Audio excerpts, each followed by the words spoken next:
Yay, live. So, hey, this is Aaron Carson with Role Playing Public Radio, and this is a Patreon back game. So, we are playing Delta Green Broken Record. So, we have our three players with us today, Matt, Sean, and Tim.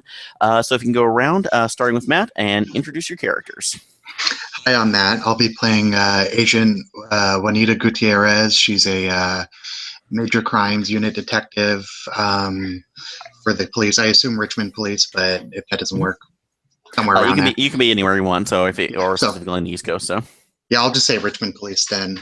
Make it nice and easy. She was brought into Delta Green after being captured by a cult while working a case, and it's therefore what's it called? Adapted to helplessness. Yeah.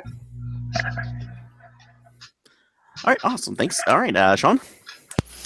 I'll be playing Michael Johnson, Agent Kurtz.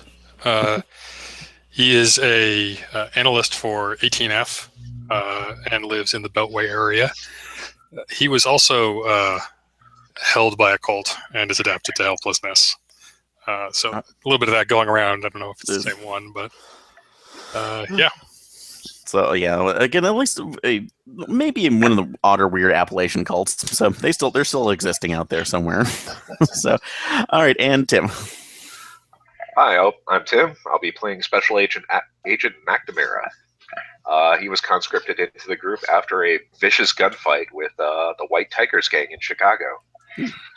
So, and yeah, always when it's always fun, we can get linked in with a particular Cho involvement. So. Yeah, and specifically, it's also fun mentioning that around the company too, because knowing what happened back in the 70s, they just love talking about that too at any opportunity they can get. So, but yeah, so all three of you have been activated under codename T-Cell. So, you were given your instructions to meet within. It's like meet outside. It's like in one of the FBI local FBI offices just outside of Richmond to be able to get your orders. Each of you managed to get through over there and are meeting up with Agent Hammond, a woman in her mid-40s, fairly nondescript. So, but you comes into the office, greets each one of you, and says, "That's like, I understand you've gone through your activation orders." Yes, ma'am. Good. Well, needless to say, this is a bit of a sensitive situation. So we have reason to believe that what's like a cowboy group has been tracking down information on that's like older green boxes, resources, and evidence that we've been hiding away and have only been recently looking back into over the last 2 years with the company's reactivation. This is an event right now that we are trying to make certain none of these resources fall into hands of people that, quite frankly, are no longer responsible for those and are not willing to get on board with the program. So, and unfortunately, we cannot have them. That's like accessing these resources. The odder thing about it is that we are under the consideration that they are trying to transmit data maybe back to another cowboy cell somewhere else locally, but we can't trace where the transmissions might be going to, only the source. She brings up a slide. We're believing that that's like giving you a topographical map of West Richmond, so something on the outskirts. We believe it's been coming from this particular area, probably broadcasting out of here, and gets a closer satellite view over onto what appears to be a disused radio. That's like AM radio station. They may have been repurposing it for their own transmissions. They're not going out on the normal radio signals, but the only thing that comes up odder with this is that every time that we hear another transmission, it seems that they are bringing up information from older missions that have happened almost decades ago now that we cannot account for in our own records. If this might be a code, this may be something else entirely. We're uncertain, but your first priority is to stop these transmissions, and the second is to be able to find the source of their find their source, the green box, lock it down, and then take in these agents either by force or by negotiations. So, any equipment will be provided for you, vehicles and the whatnot. Do you have any further questions before you begin? Do we have any other leads aside from the radio station on where the green box might be? According to our records, the last place that actually held one was a McGillis storage. That's like quick storage that was 2 blocks away from the radio station. So we assume it was assumed to be cleared out during the initial breakdown of the company back in the 70s. However, it may still hold some information. So it's part of what our team was going over in order to scan and see if there were any assets or sensitive materials that needed to be removed. But unfortunately, we hadn't gotten to it yet. You do have access. These will be provided for you, and she hands you documents giving you the assumed names that were used for the for this green box, access codes for PIN numbers, and also the owner's name, just in case you have to bypass any information or set up a cover story. Okay. Is there any way we can get at least paper thin FBI identities? Because I know I'm way outside of my home turf. Let's see. So, going in for that, what's your bureaucracy rating? My bureaucracy is 40. 40? This is not a major issue as well. If you want to, for yourself and Agent Mac, for yourself and Agent Kurtz, you can put that up there. We will set those up for you, so you can at least use those in a pinch if absolutely necessary. Agent Gutierrez, you can use your local contacts if you feel comfortable with that. Yeah, it seems like the best way. Luckily, I have a lot of leeway with how I go about researching crimes. So yep. So no worries. So that will be provided the cover identities will be provided for you. But I should warn you too that if any materials that could be that could react poorly to public consumption come up, those need to be locked down immediately. So we are entrusting you for this one, and unless there is an issue that warrants a call in, we can do it, but it will be frowned upon and it will be noted in your records. Understood. So, case in point, no major firefights while you're in there. So, or if there's a Shoggoth in the box, keep the Shoggoth in the box. So, as would come. That's the baseline information for you. Anything else? Do we have any copies of the transmissions that they've sent so far that I could take a look at? Yes, we do have those transmissions there. If you would like to review those afterwards, those will be made available to you. So just ask just ask Janine outside for the copies of the information. Super. So, all right. If there is nothing else, then so, ladies and gentlemen, you have your report cut out for you. So, she leaves the office. So, all right. So you were waiting to get access to the actual transmissions themselves. Yes. Okay, so you do have access to those. Janine, the assistant, pulls up that information for you on a secured flash drive. So if you want to, you can review those now, or you can do those later. What skills were you wanting to use to review those? Sure. So I want to do sort of a few things with it. Okay. For starters, I want to take a swag at trying to determine the range that they were looking to get these transmissions out to. I'd like to use SIGINT if I can. SIGINT? Okay. What's your SIGINT skill? 60. 60? Okay. Yeah, that's more than enough. You know that the transmission off it's an old AM tower. Even if they were managing to boost the signal in with boost the signal a little bit, it probably wasn't going it wasn't going terribly out of range. Probably more it's like more likely to about 30 to 40. It's like probably like a 30 to 40 mile range at most. So Still pretty local. yeah, so pretty local for the most part. You're not going to get much range out of there since it was meant to be basically golden oldies or the local. It's like the local affiliate for whatever political talk radio that was going on. So every once in a while they would get a copy of Coast to Coast if they were really lucky. So okay, the other thing I want to do, and I suspect this will take longer, Okay. so I'll start it running on my laptop, and Okay. we can just let it go, is set up some machine learning to sort of go through and try and identify the times that the previous operations are happening, and see if Okay. there's a pattern. So I don't know if I have a computer science of 80 and a math of 60. Okay.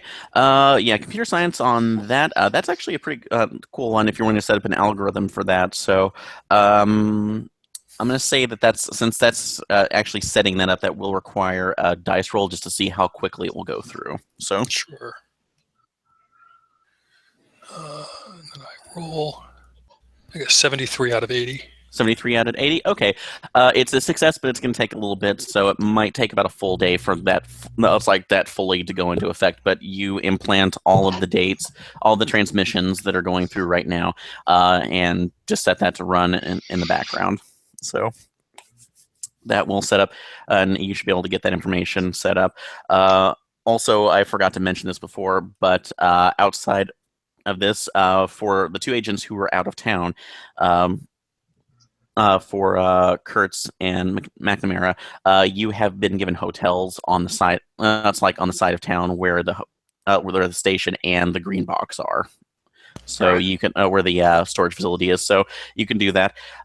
Gutierrez, you have been given the option. You can either go home over the evening since it's not terribly far, or for operational sake, you can stay with the others.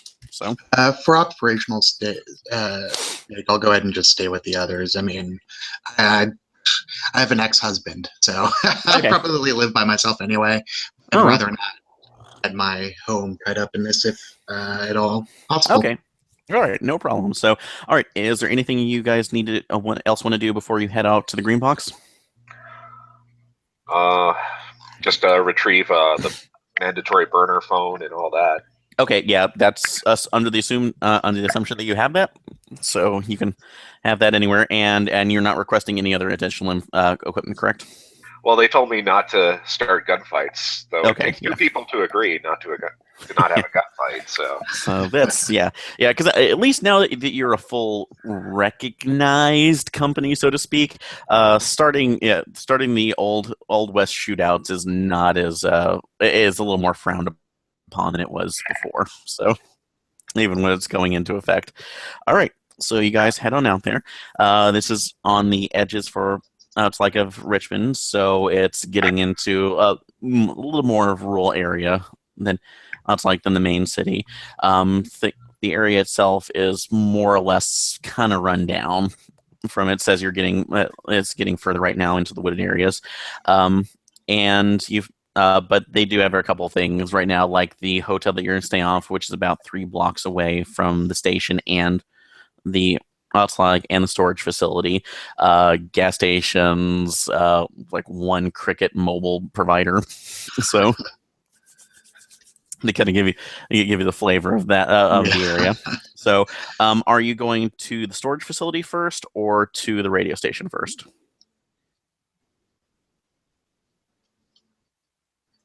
Well, they said they didn't get a chance to sweep the green box that used to be there. So let's go ahead and hit the storage facility The first. storage facility? Okay.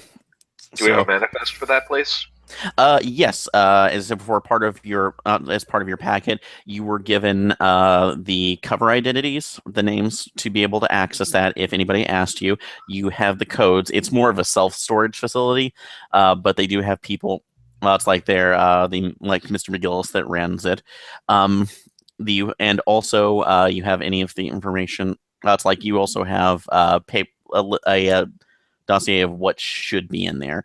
Okay. As far as you can tell, they do have items that are under redacted in here. So if you see the numbers on those boxes, it means do not touch for God's sakes.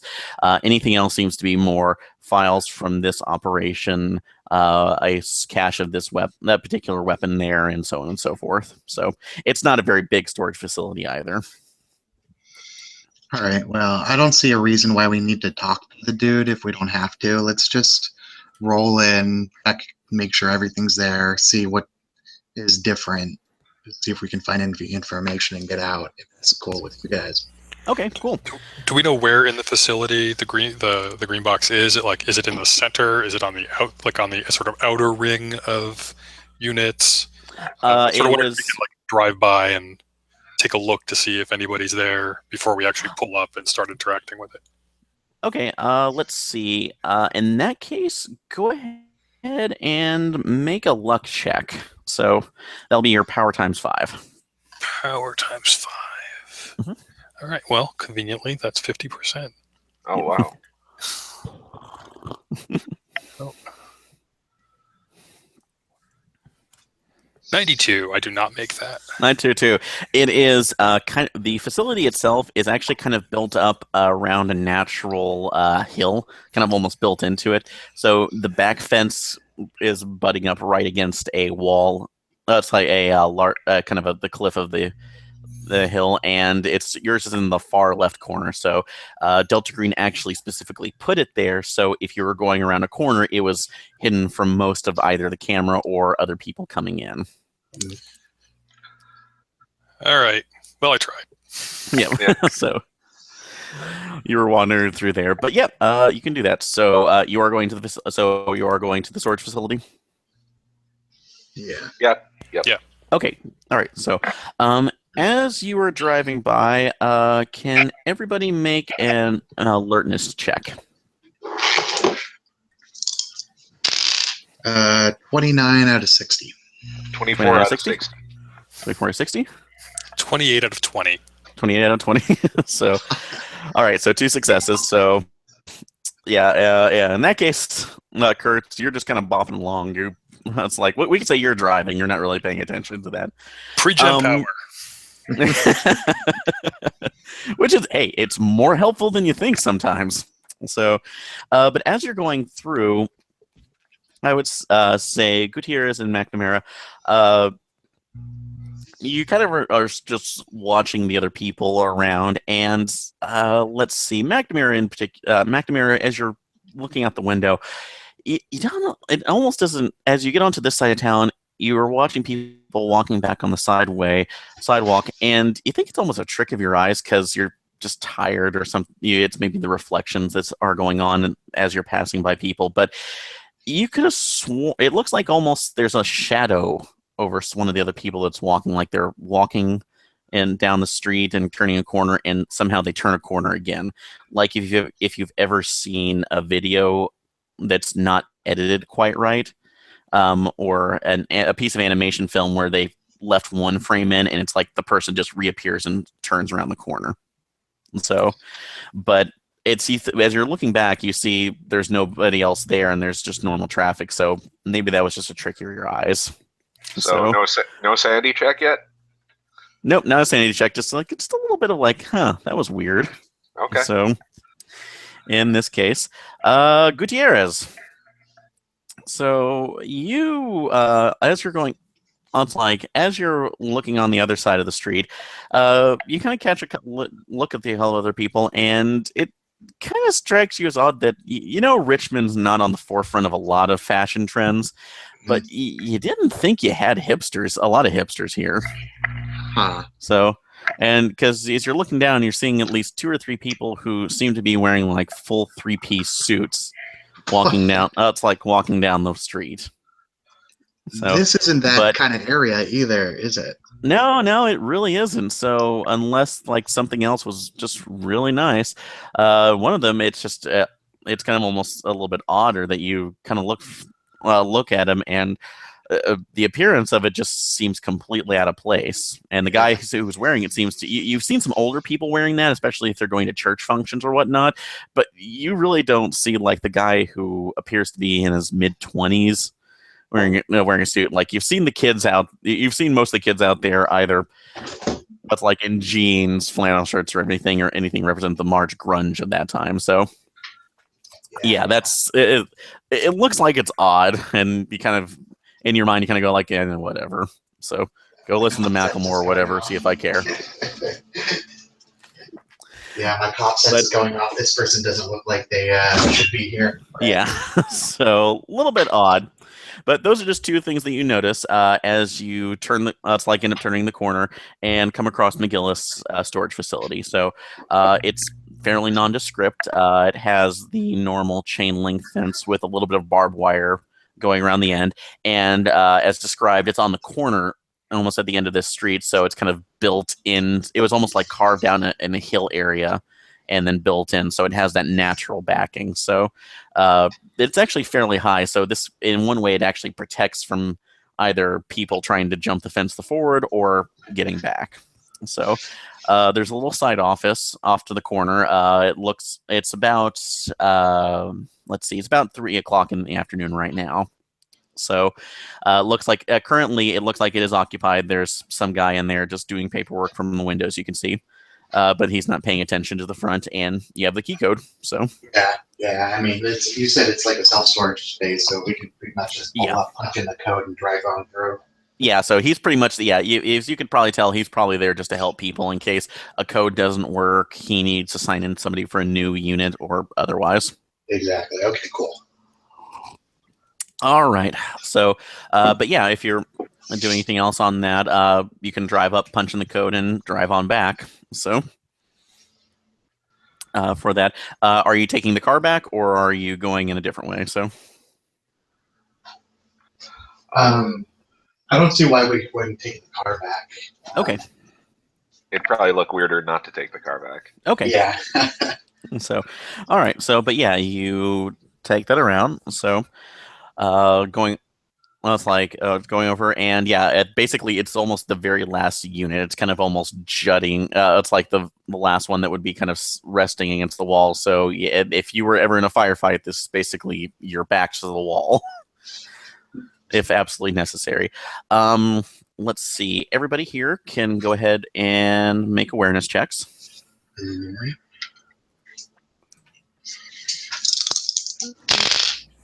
48 out of 60. 48 out of 60? 04 out of 60. Nice. No. No. Just no. Just no. All right. It's not a critical no, but Not a critical no. So we'll do that. Oh, and before, just to make sure I've read, does everybody remember the critical rolls on this? If it's 60, if you succeed and it's doubles, 55, it's 44. yeah, critical success. If you go over that, that's crit failure. Oh, Or if it's or if it's 100, I laugh. So and 01 is crit success. yes, 01 is crit success still. So yeah, that's that will be going off of that as well as the doubles. So all right, so 2 successes. You see that the facility itself right now. The thing that comes up to you is that if this is our green box, it looks like it's been untouched. At least from this angle, so that you can tell. It doesn't look, because you can see that there is a padlock on it. But otherwise, you can see that there's still like dust that's been settling around the area. They probably come and like clean. There's probably like a street sweeper, a service that comes through just to clean up. But that's the only kind of brush marks that you can see. It doesn't look like there's any footprints around, as far as you can tell. Going through, it's like going through here. So. All right. Well, I guess if it doesn't look like there's anything that's been disturbed, I'll just spin the lock open. Okay. So yeah, you have the correct keys. You can spin lock open from that, and everybody, once that happens, go ahead and make a sanity roll. All right. Woohoo! So we're just rolling under our current sanity, right? Yes, that's running under your current sanity. I 5 succeeded. out of 65. Let's see. All right. 52 out of 60. You have 60?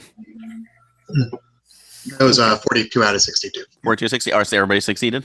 Yep. Okay, cool. As you open it up, you are immediately hit with the smell of decaying flesh. So you can't see anything else because there's no light in there at the moment. But you do see that there is that's like what appears to be a hook light. Like I said, and they do have different plugs in here just to make sure that you have somebody that you can get some light in there. But yeah, and you can immediately hear flies buzzing around. Oh god. Well, shit. All right. Well, I'll pull out a handkerchief, Okay. put it over my nose, and flip on the light What's your forensics? You probably have a vapor. I do have 50 forensics. 50 forensics. Okay. I pull out a jar of vapor rub and put it under my nose. Yeah. Okay. Yeah, you can do that. So, so you have forensics. I do.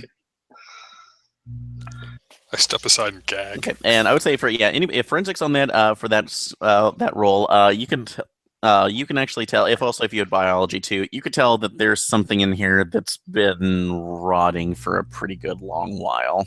So, but not too long because it's still pretty fresh. But yeah, it's basically something that smells like something that's been exposed to air. It's like exposed to air and now is really starting the decomposition process. So. And it's like with that. But the light is. Are you turning on the light to see what's in here? Yeah. Okay. As you turn on the light, you see that the unit itself, which is pretty decently sized, it's about 20 by 20. So it was one of the larger ones that you could get. There are different stack units around, as you can see off to the side, with different barcode and number listings on here. So this is definitely the green box itself. And further the back, where you actually see that around some of the boxes, there appears to have been a generator set up that is in the back that was hooked up to some other box that you can't see around the corner yet. So, which is working. Which is working on that end, and a couple of the other sides. So, great. So the barcodes on the boxes are. You can. Yeah, that's not up and down line. They're not QR codes or anything.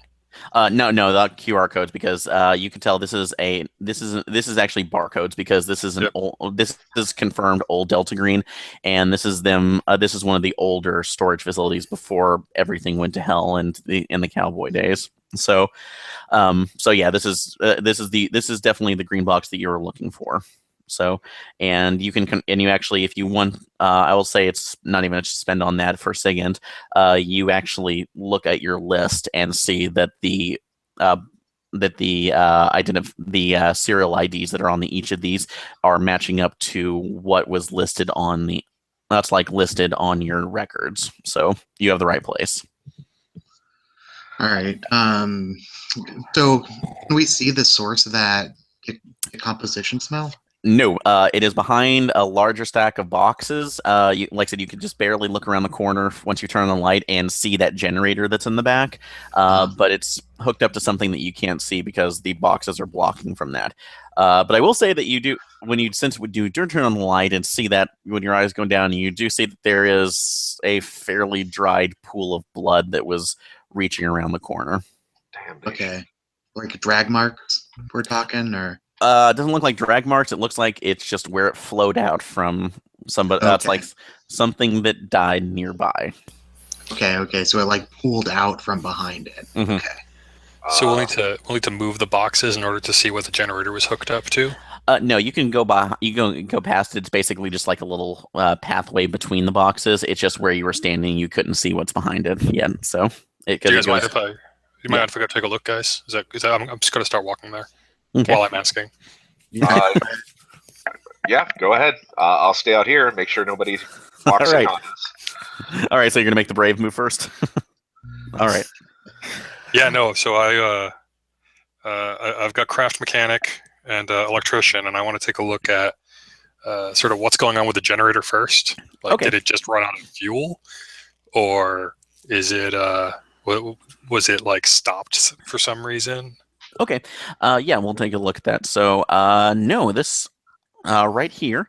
Go ahead and let's see. Because background, you were kidnapped by the cults, right? I was kidnapped by the cults. Kidnapped by the cult. Okay. And are you already adapted to helplessness? Yes, I am. Yep. Okay. So, all right.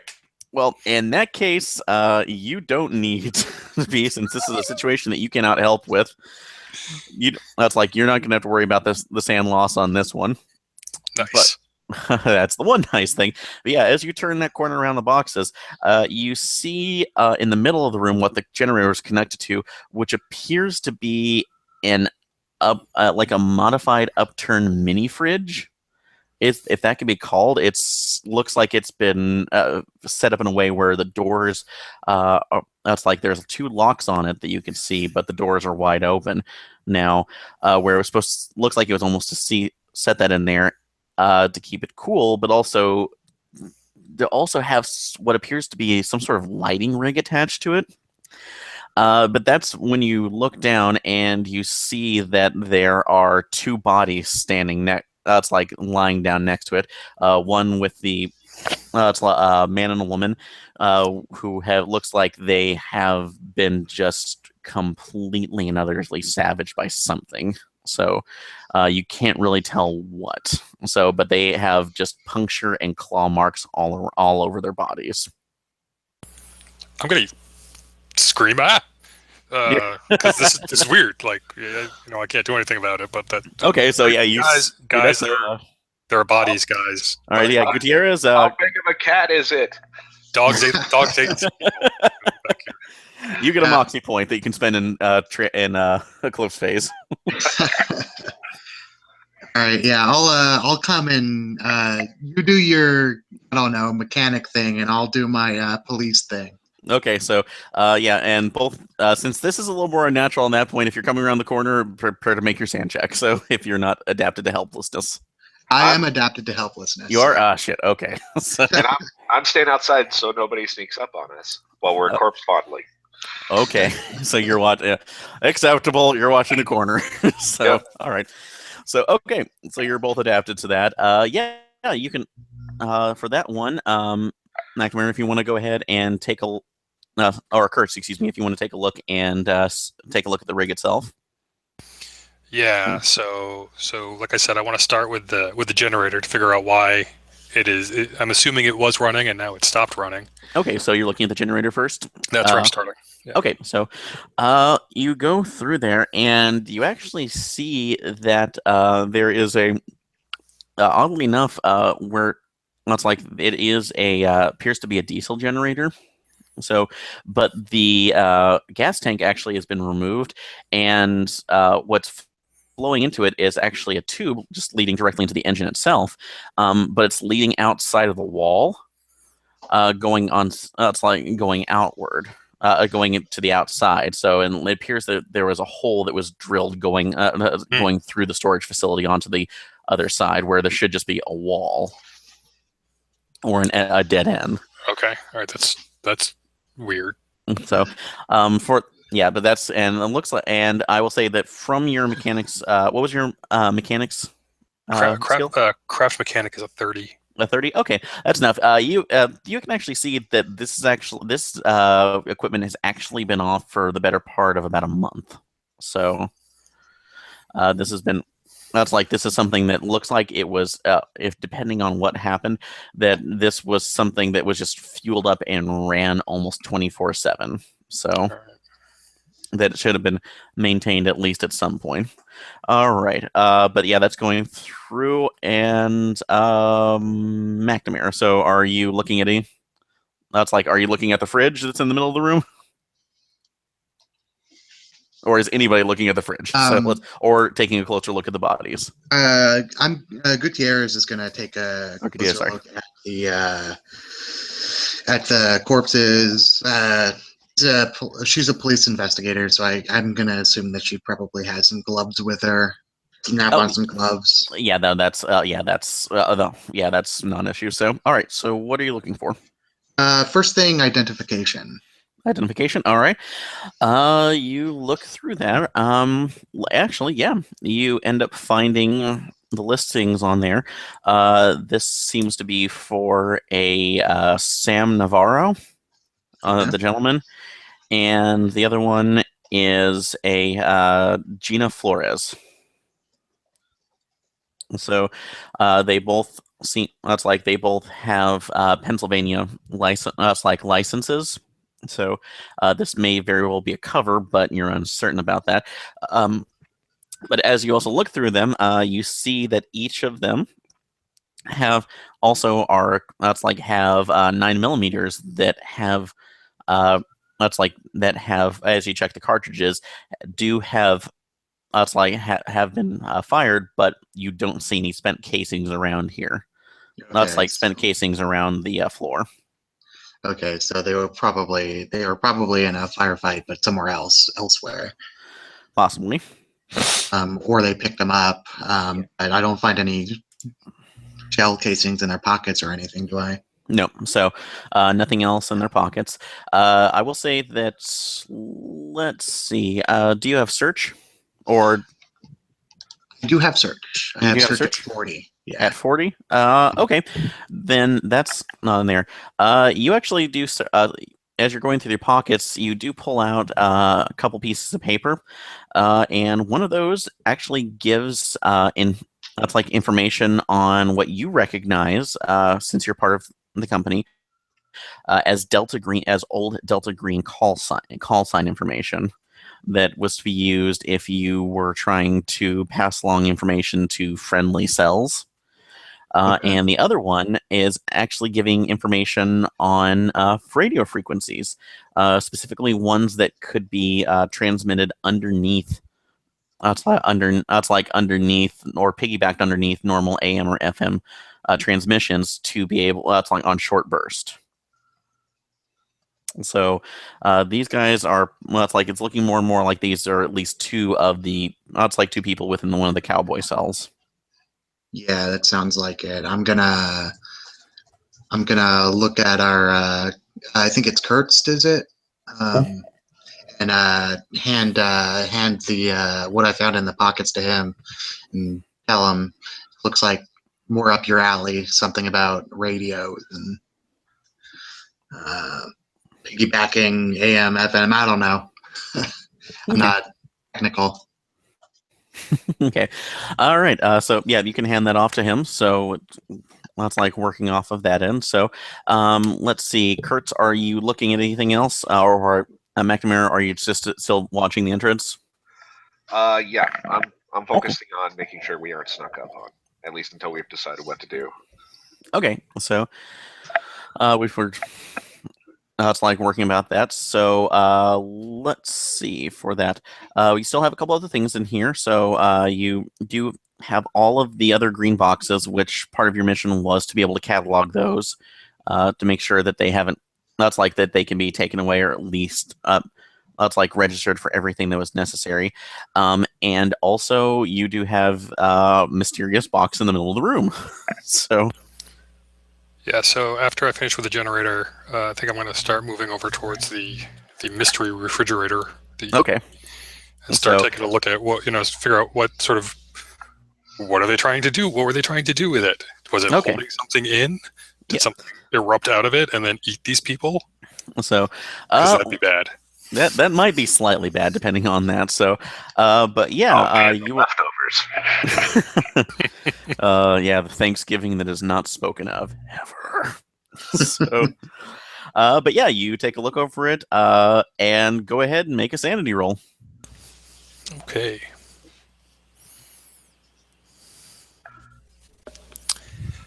$50 out of 60. I'm good. 50 out of 60. Excellent. So, This one, it's like not too bad. But in this case, I would say you just you regardless take one. Because this is still very screwed up.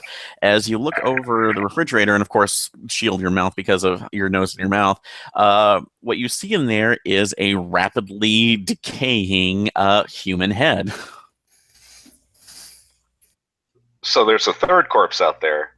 Guys, there's some sort of John the Baptist thing going on here. Yeah. Well, it's not necessarily, but you do see that, and as you look over one of the sides of the refrigeration unit or whatever it was, you do see that there is a subsequent barcode and serial ID on it. Does it correlate to one of the "Oh God, don't touch it" ones?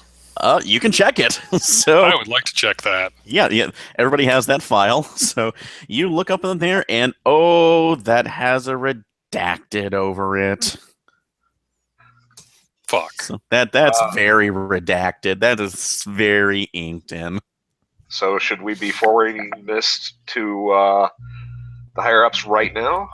Because I'm getting that feeling. Yeah, it sounds like something we should report.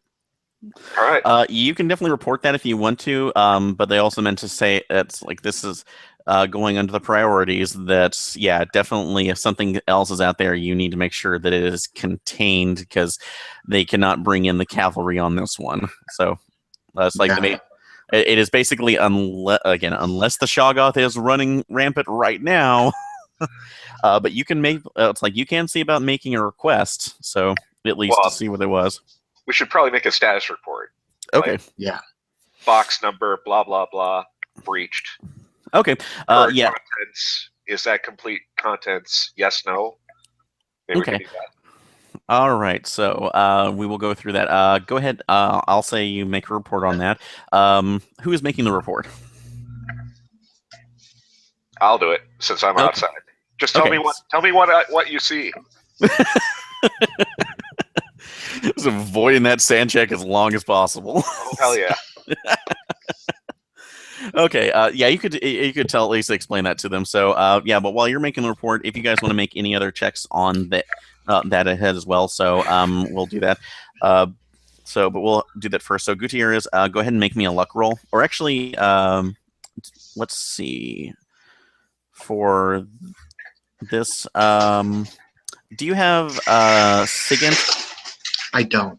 Okay. So, all right. Let's see in that case. Or I'm sorry, it was McNamara. You were Tim. You were sitting out in the back. So.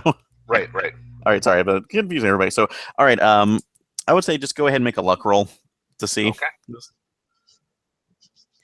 All right. Wait, which one of us is picking the luck roll? That would be Tim. So, okay. McNamara. Sorry. Not so good. 84 out of. Not so far. 84. Okay. You were. It's like you sent in the report information, and they said it was. It's like it is suspected. You were. It's like it was suspected that something might have happened. As that information is still being reconciled, It's like this was considered a lost green box.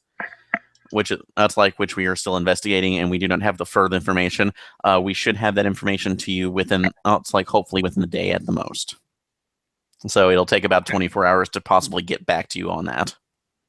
Okay, just current status report, blah blah blah. We may need.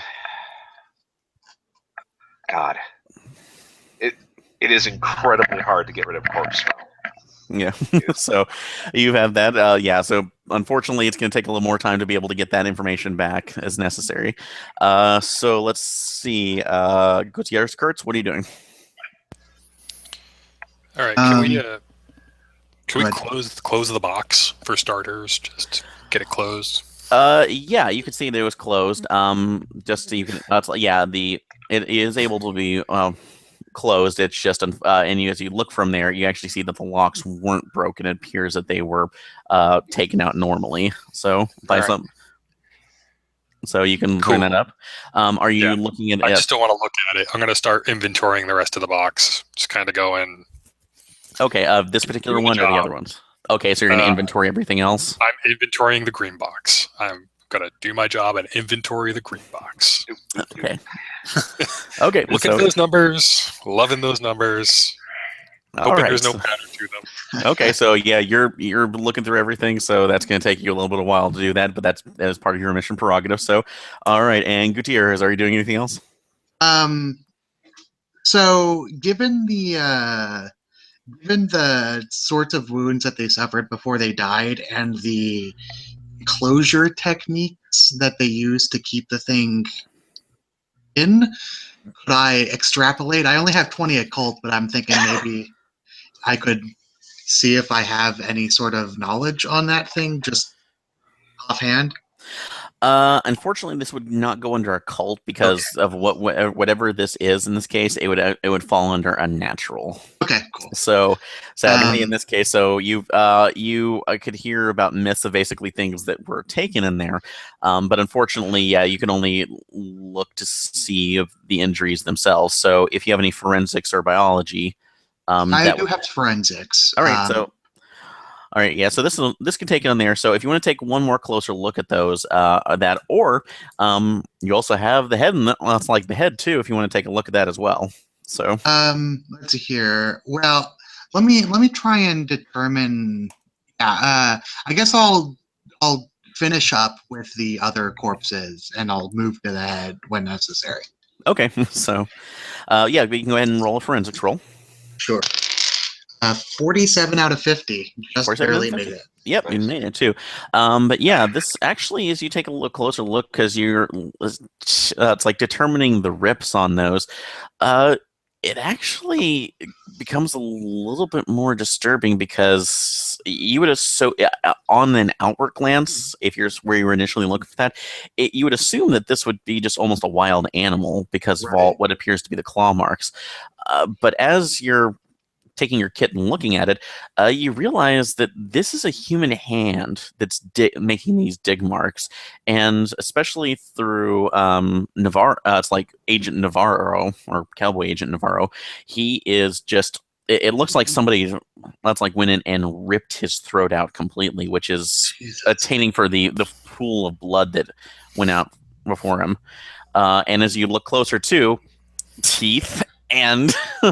It's like on there are down just bite marks going almost all the way down the course of his arms on either which side. So this is even more screwed up as just you're seeing the savagery of this. So go ahead and make a sand check for that against violence. All right.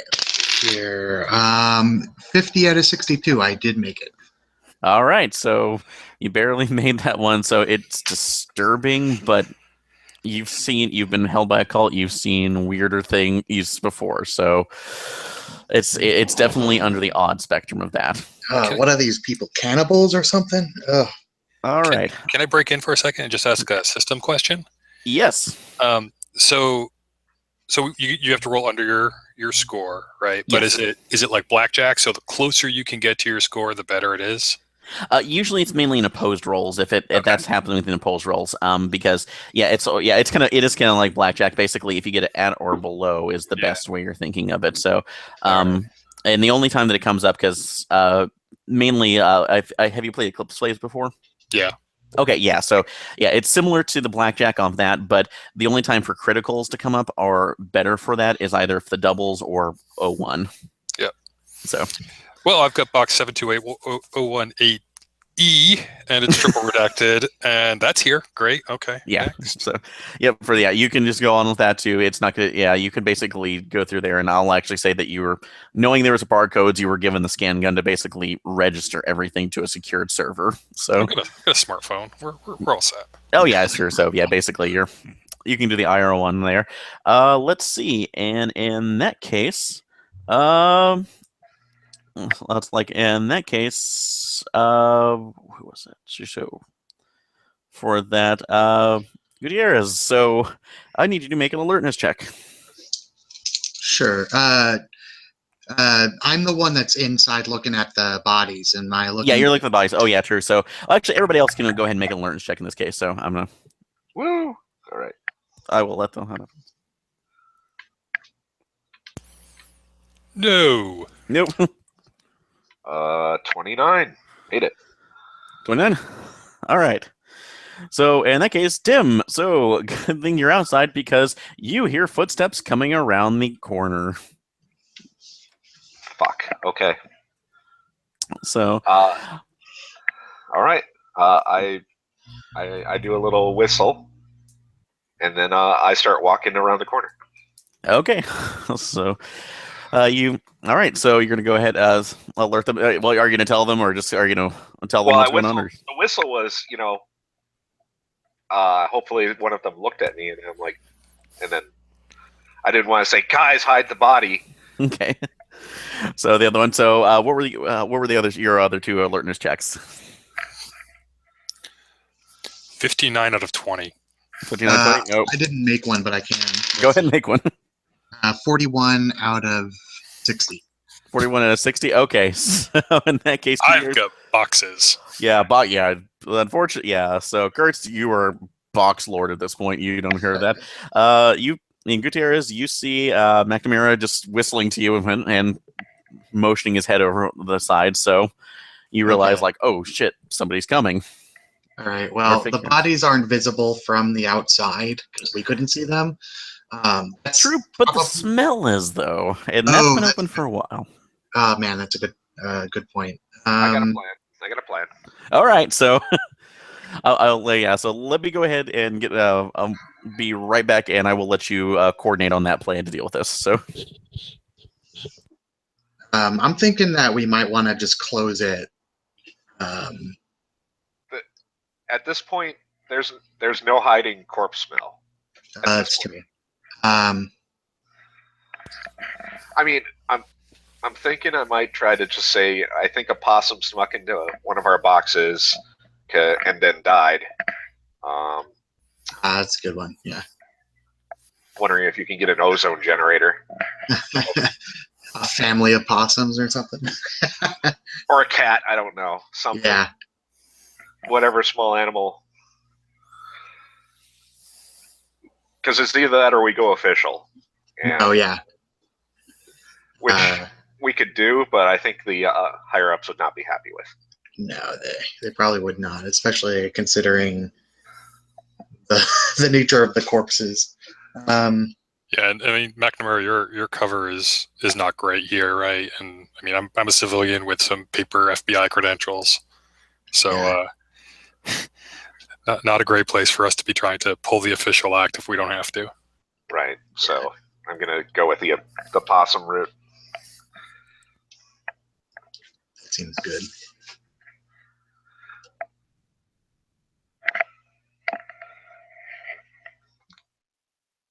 Excuse me.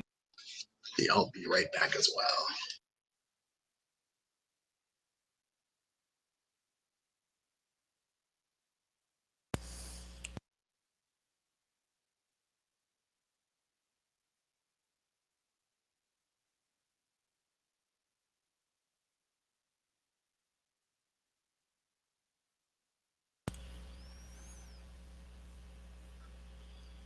Hopefully, this deafening silence gets fixed in post. Dead air.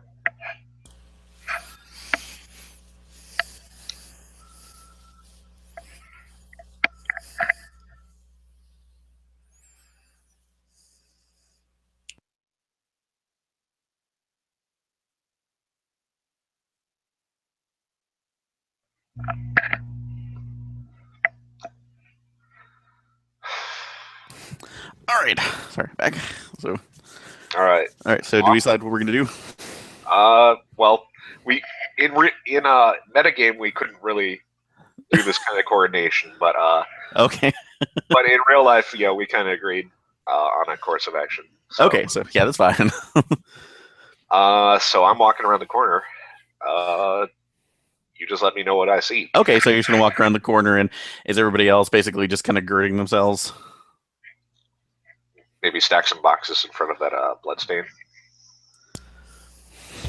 So, Yeah. Make a box fort in front of that.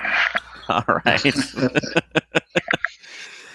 So we'll work from that. So yeah, Sean can basically we'll just have McNamara just kind of continue to mark that. So, all right, and hopefully it's not going too well. So, all right, you turn the corner and you see an older gentleman, probably in his late 50s, early 60s, tottering around the corner and he's surprised, like, oh no, I'm sorry, I didn't. I was like, oh, excuse me, sir. Do you work here?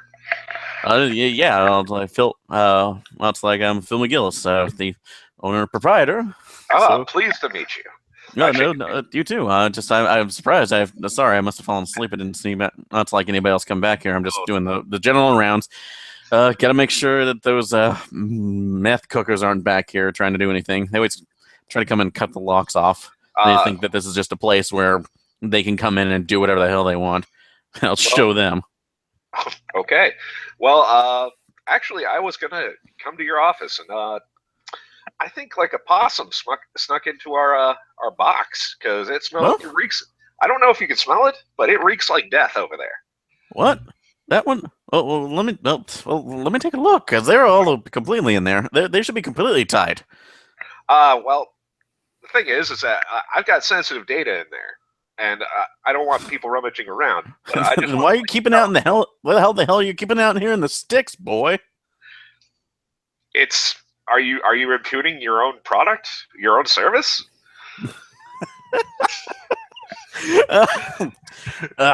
No, but if it's something that's like we're here for security, but if it's data, I think you'd keep it on one of those fancy. Well, it's paper data. Stack servers. Paper. Oh. Eventually, we'll get around to digitizing it, but at the moment, there's a awesome smell. Well, if there, I have to get in there if there's that one. So if it's can you show me it? I want to make sure there's no animals getting in there because some people keep some. Keep some other furniture in here, and I don't want them to get their gnawing on it at all. Well, let me make sure that no data is exposed, and you can take a look inside. But if we could just find the possum, all we need, I think, is an ozone generator. My brother-in-law, he takes care of this sort of thing. Ozone, God, that's like kitchen fancy stuff. You just need a can of Lysol is what you need, boy. In real life, no, that just covers it up, and it doesn't work. I know. This is just down home country boy, West on Virginia or so. All right. With going that. All right, but you're trying to get away. So do you have persuade? I do. All right, make your persuade check to get Mr. McGillis away. All right, or at least give us some time. Motherfucker, 82 out of 70.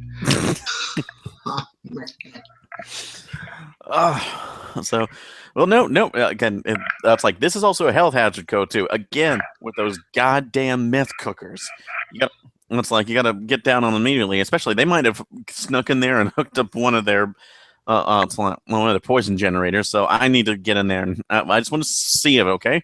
So all right. Could my fellow agents have heard that? Let's see. Because I was talking all boisterous and loud, and it was right around the corner, so you're talking pretty loud. All right. And Sean, are you back?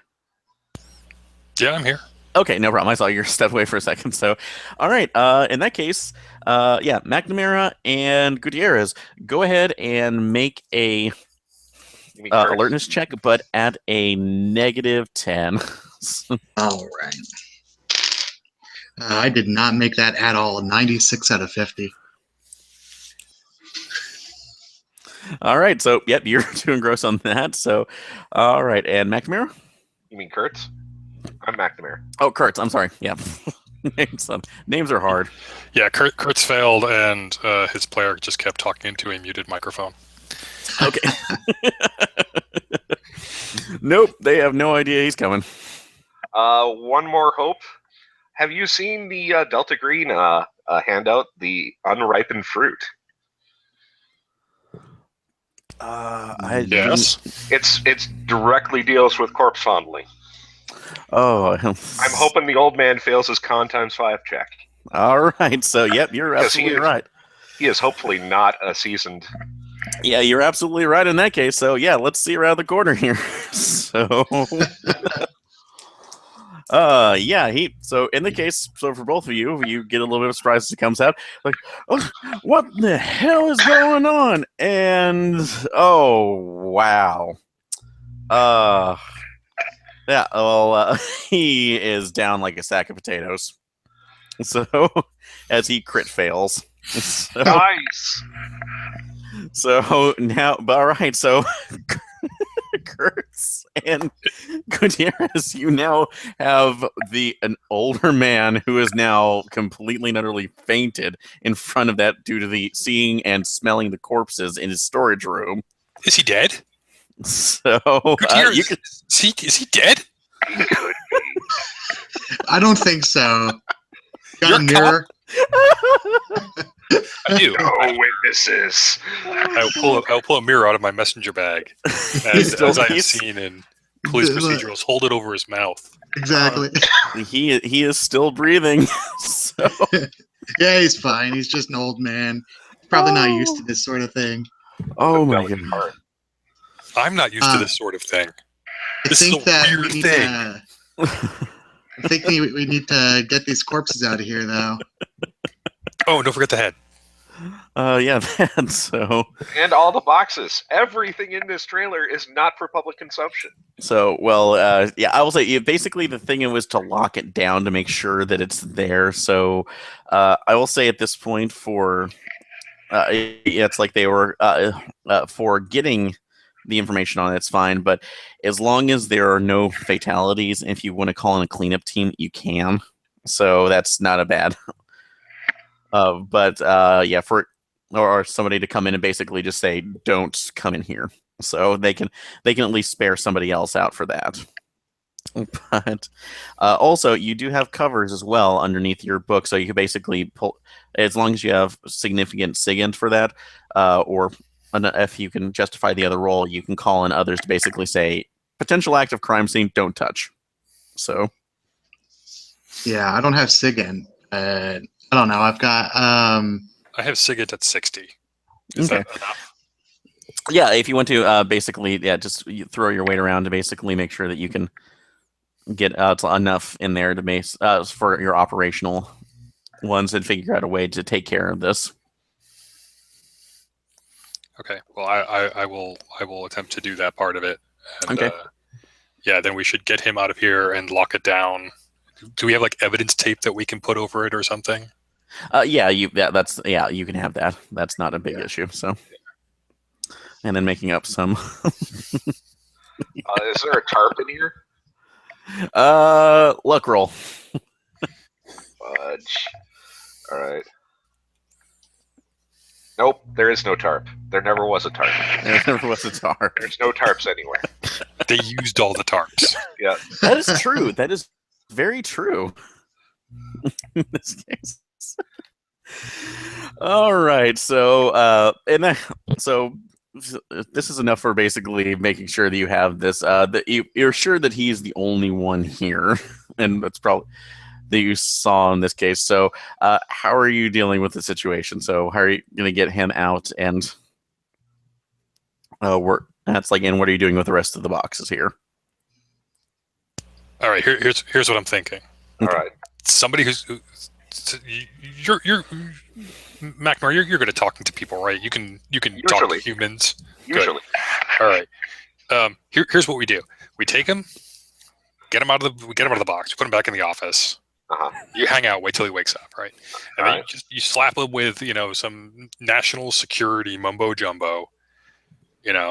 Tell him we can't go in there.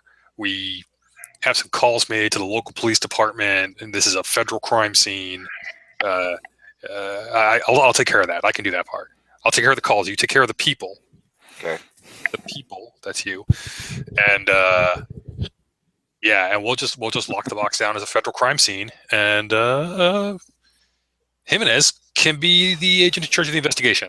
I think this works. This is good. I like this plan.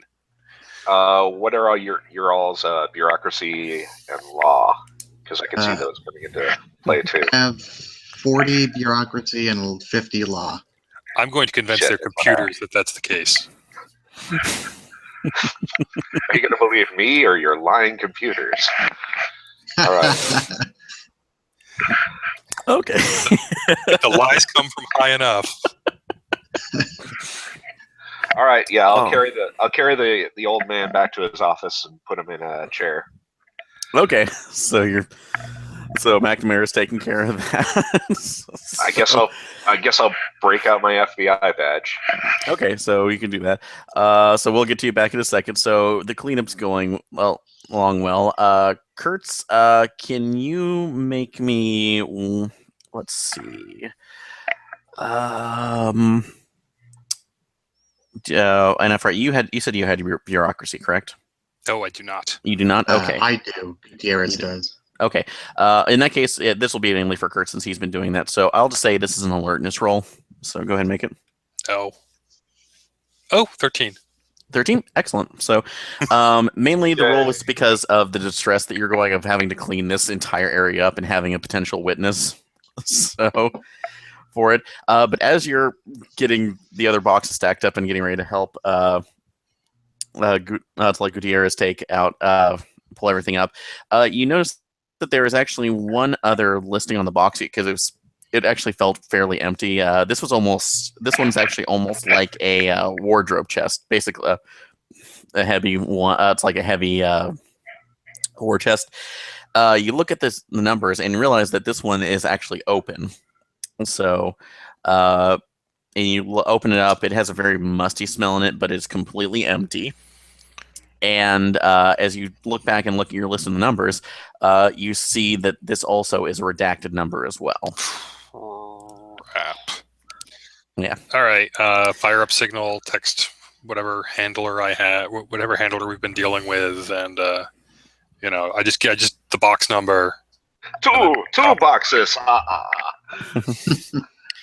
So, all right. So they give you the same answer they did before. So we are still researching that information. We'll give you that information until 24 hours. So, are you telling them also about the potential breach? Yes.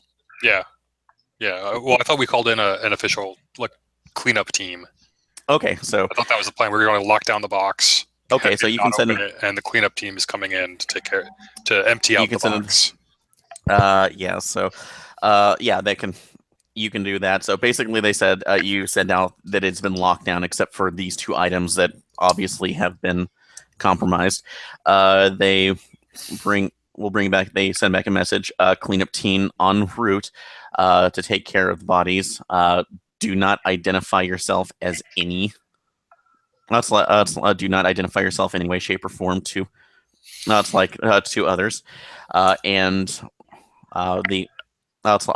The safe you were it's like to take with you for the fridge basically it identifies this number for storage as that cannot be left alone at any moment. Okay. So all right. Well, I'm gonna call McNamara. Yellow. Okay. Don't tell them who you are. Well, right now I have the fake badge, but not even that. That's not. They're saying don't identify ourselves as anybody. All right, I put just leave them in there. Clear out. We're gonna mark it down. They've got a cleanup team en route. Yep. So, all right. So you guys are taking care of that and getting the rest of it set up. And then McNamara, you're back in the office with Mr. McGillis. Yep. And so I'm also gonna make sure he doesn't wake up and call the police or get our license plate or. Actually, right.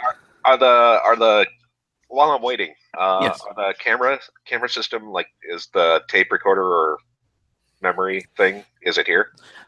Yes, actually, it's just an old VHS setup. So, and you see that there are a couple other ones that are basically set up for what appears to be a repeating week. So, this gentleman has like a couple of basically just like a set of almost 20 VHSs that he swaps in and out. All right, pop out the current one. All right. So, right. Okay. I'll say that you actually know. That's like, are you specifying a specific date for these? No. This videotape is going into a dumpster far away. Oh, dumpster. Oh, yours. Okay, you're taking your SIGINT. Never mind. Cool. So, yeah. All right. I don't have SIGINT, so I do brute force. Yeah. It's going into a fire far away. Brutus. Yeah. So. All right, no, that's good. All right. In this case, so while you take that out, go ahead and make a luck check. God damn it! All right, I have super shitty luck with luck checks. 47, made it. 47 made it. So you hear Mr. McGillis stirring in the background, and as you do, you look up and say, he just looks up, who are you? Where am I? You're in your office. You fainted. I was I did? afraid. Oh yes, sir. Yes, you did. You took a nasty tumble. I'd recommend you close up shop and maybe go home. Oh, sorry. Go see a doctor I because don't know. random fainting spells ain't good. No. I got a bum ticker from what the doc told me. But who are you again? Oh, I'm Bill. And I shake his hand. Bill. You from around here, Bill?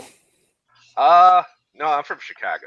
Actually, and then I give him the number for a different box, just a random box, and say, I was here to check on my box, and I saw you keel over. Oh, well, okay. I'll make your persuade check. So All right. let's see if he believes you. 17 out of 70. Yes. So, oh no. Well, I'm sorry. Let's see if you. I guess you were coming out. Were you coming out to get? You had stuff stored out here. Did you live here? Or? No, my brother-in-law. He's Oh. Yeah, he's you know when a rodent keels over and stinks up your place. Yeah, he's that guy. He cleans out your place. That. Yeah, I think I've seen him around here too. Just the other ones I've just taking out and drying the meth cookers. But no, thank you very much, son. Yeah, that is no joke. You should probably see a doctor right away. No, I'm. It's like I'll take myself to the ER on that point. So, thank you very much for your kindness. I'll just get out here if you can. To your car, sir. No, thank you very much. So you were a very kind gentleman and walk him out to his car. Yep. So. We're like the Boy Scouts with Eldritch I'm a Horrors. helper. Good for you. Giving him, it's like where you didn't have to cap him in order to help him. I have 80 hand to hand. I would just quietly.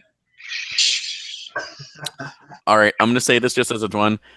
If you remember the fact, if you've listened to a game where I tried this with a nurse, it didn't work. Yeah. Yeah, no, let's never forget that. Anyway. That's why it wasn't my first resort. Does this smell like chloroform? Have social skills. Anyway. All right, so this is everything else. You managed to get Mr. McGillis over there. A team in a very nondescript van manages to comes in, seals the entire area off, and you go through. That's like you end up getting the info. It's like taking everything basically back to the hotel. So that's like for this, they the information specifically. They do take back the. It's like they do actually take back the refrigerator. They're actually making sure that you maintained it at least during that time. So yeah, that was actually something I was going to do is try and like fix it back up and get it. Okay. Actually, I can say that before you go to your hotel room, you can do that on site. So if you want to make another either craft mechanics or roll. 22 out of 30. Nice. Critical success. So, all right, excellent. So here is what you figure out about that.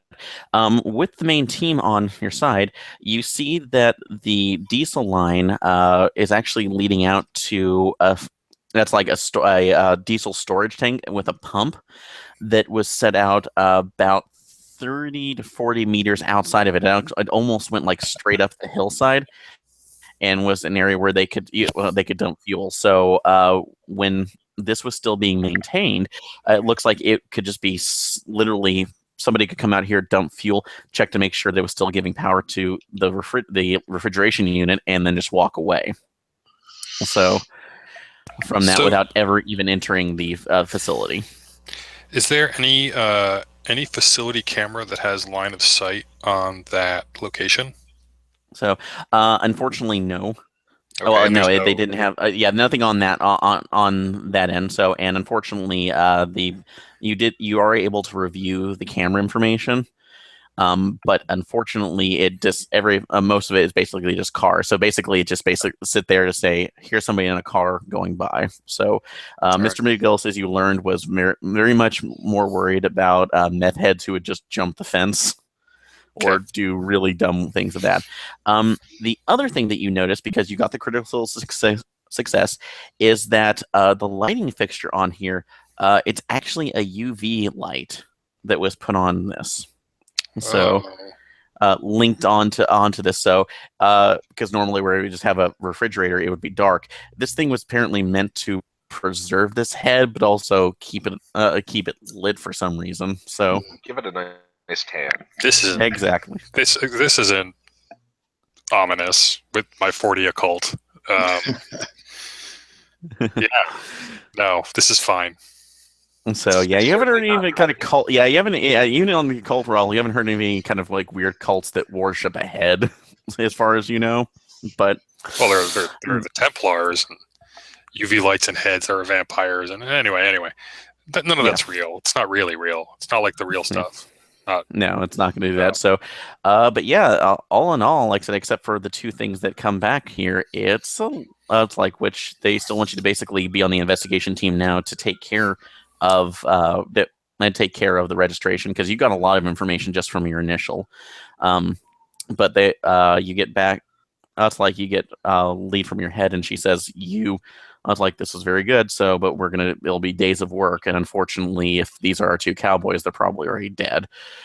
This is disconcerting, but if it's like, we'll just keep on the level right now and keep our ears open. So as far as we need, we still need to check in the radio station, but honestly, that's like, honestly, you've been doing a good, that's like, honestly, it's now that we have location, the secured on here, you should be fine for tonight. And or with all this work that's been going on for the last couple hours, it's almost about midnight now through processing everything as you should. So you can go back to your hotel. So with one, or you do have data that you can look over as well. So are you going to do anything before you, that's like go to sleep or take in for the night? I want to check and see how my neural net is handling that data set that I fed it earlier. Okay. Oh, yeah, absolutely. So you were looking at the correlation. So as you're looking through it, the thing that pops up that was interesting is that each time you saw a loop of whatever these transmissions were, because it will go off, it ended up basically going for a couple hours and then shutting off, and then the next day it would pick back up. It seemed to be almost going in exponentially increasing numbers of of years between basically what you would see these transmissions were. The first one would be one that was about 5 years ago, and then it would be 8, 10, and so on, almost reaching back into decades.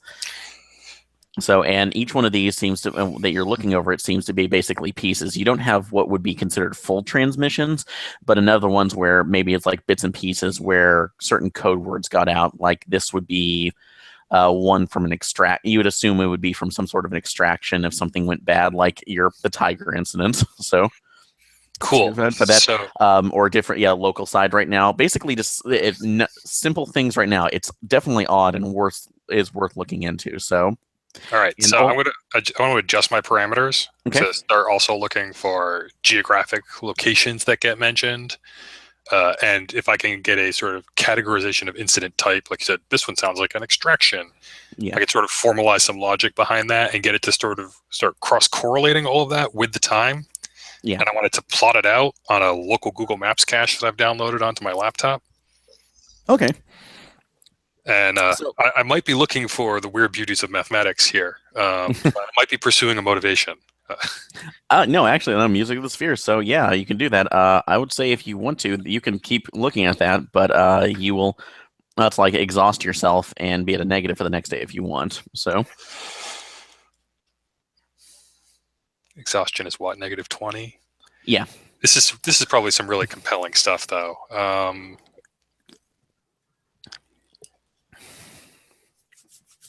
I'll put I'll put it down. I'll just let it run. Yeah, like I said, I'll let it turn- run yeah. overnight. And All right, so you can let that run overnight. So, all right, so that's what we have Kurt's going on. So, McNamara and Gutierrez, are you doing anything else before you retire? No one really the question. So, and I'm not really a data guy. So I think I'll just. how can you not be a data guy? This is beautiful. Look at this. How could you not be a people person? People are weird and hard. Yeah. So yeah, you can go ahead and choose to do that too, because like you have all your hotel space, the hotel space with everybody together set up for that. However, you I would say Gutierrez, though, you do have for your forensics, though, you do have excuse me, McNamara. Let's see. Well, everybody else, you do have the head itself, and you can go with forensics if you want to on that, or you can save it for the next day. So that's up to you. It'll keep another day. Okay. So, which works. So, all right. I don't want weird dreams. Nope. It's like, as we never want to. So, but everybody goes to sleep. And let's see. Everybody do another luck roll. All right. I failed that one. 71 out of 65. Okay. 17 out of 50. 17 out of I don't 50. trust my dice roller. I'm switching it. Yeah, I ditched the software one and just said, you know what, we're going back to real dice. Yeah, no. The Sometimes software is evil. 42. 42? Yep, made it. All right. So, in that case, so yeah, unfortunately, so McNamara and Kurtz are completely okay for the night. You sleep through everything. Gutierrez, you have an oddish, a little more dream where it's like you're living out everything that you did. It's like you were just reviewing the day, like what a normal dream would be sometimes, and maybe just jumbling in your conscious. Mm-hmm. But everything is in reverse. It's like everything that you did basically seems to be going through. It's like you seem to be basically just lit in a literal rewind for it, but you are absolutely conscious of it. So you were conscious. You try to stop yourself from doing something, and it's just like you're in a stuck loop that you cannot get out of. Huh. So living back to the first point of that, and that's like once you wake up, it almost hits you like a train, like you didn't get any rest at all. So that you were feeling off. That's like offhand. So go ahead and lose just one sanity for that. All right. Alrighty. So looks like you're leaving the next day. You all get a call from your handler. That's like who informed you that they are doing. That's like taking the autopsy information for the. That's like for the refrigerator head at this point, as well as the 2 cowboy victims. So they also inform you that they had been. That's like they've pulled up as much information as they can on the redacted files. It's still pretty heavily. That's like classified for what it is. For the mini refrigerator, they can. That's like they can only basically say that that's like biological. It's like biological specimen. Further details require so and so clearance. So she tells you that one's going to take a longer to go through. The other one, which was set up for the war chest, said that appeared to be some sort of containment suit, as far as they can tell, made of a black leatherish material that. It's like it's like that when put under other radiological tests, seemed to be emitting an odd. That's like a low level odd. It's like unknown radiation, but it was determined to be harmless and was stored. So the only other note was that they believe the material from it's like from the little carbon dating that they could do on it because of what radiation it was emitting. Supposedly dates it back to 1944. Huh. 44. Yes. But otherwise, that's the only thing that they can. That's the only information that they have from that too. And from what they can tell, it was just some sort of odd containment suit. Okay. Well, at least none of it is dangerous on its own right, it seems, or at least that we know of. Did we get any information about if the head vest is that complete? Is that what's supposed to be in there? Is there anything more supposed to be in there? Do we know? You unfortunately don't know that much. The only thing that was listed for the clearance level that you have, so that your cell has right now, is basically biological specimen. Anything else would have to basically be a larger one going up to basically a cell. So Okay. So they're currently working through that to make sure that something else hasn't gone through there. But there's a lot of bureaucratic red tape that has to be worked around before you can get any clear answer. Got it. I understand that. So, okay. But in any case, you know that usually biological specimen usually means bad thing in Delta Green terms. So, Yeah. Which works out from there. But yeah, you do have a couple options here as you've come up, and from the message from your handler, you do have the lab. You do have the head specimen, which was taken over to the local coroner's office, which has been which has been given basically taken over and given special orders to say, county coroner, you can go home for the day. So don't come in here at all. Oh, so they know about the UV lights, right? I remind them about the UV lights. Yeah, that's that's already in post right now, and you also do have the radio station itself. Sweet. So, all right. So, what moves are you gonna make? I'd like to go take a look at the head. I don't think I'll be much help at the radio station. Okay. So if we want to split up and do that, we can do that. Otherwise, so it's an abandoned radio station, right? Yeah, it's you far as you know, and you can do if you want to do a little more research on it, you can. Well, actually, I will say, let's see. Does anybody have history? I have history. It's only okay. 30. What? 30. Actually, that would be more than enough since you are a local. You know that the radio station technically has not been in use since probably the early aughts, probably around 2005. It was bought out by some other. It was bought out by a that's like larger telecommunications. That's like communications company. But when they determined that it wasn't it would be too much to actually upgrade the antennas to get a further range, and it was also mostly AM radio stations, not profitable enough, so they closed it down. So there are people caretaking it in case anybody else should buy the facility again, but for all intents and purposes, it's disused. Okay. So it's disused, but they go and they send it cleaning. Exactly. They have somebody there. There's actually a manager basically that takes care to make sure that the equipment is still at least in use. But other than that, though, there shouldn't be anybody. There's nobody actively running a station out station out of that facility. What's the caretaker's name? Oh, sorry. What's the caretaker's name? The caretaker's name. So that's information that you can find out through General One. That is going to be Carl Jacobson. Okay, and he doesn't live there or anything, or he just visits, right? Yeah, no, this is not like a lighthouse that you have somebody else, okay. And so for that, no, it's just some guy in town who goes and manages the place. So I will say for this free, it's that he has technically has an office there, but he's probably not there. It's more than likely he's not going to be there. So okay. Do you know? Do I know if they have security, do they hire off-duty cops or something to watch it or something like that? Or alarm system? You don't know any of that information, unfortunately. Okay. It's supposed, but if you got a hold of Mr. Jacobson, he probably would tell you. So okay.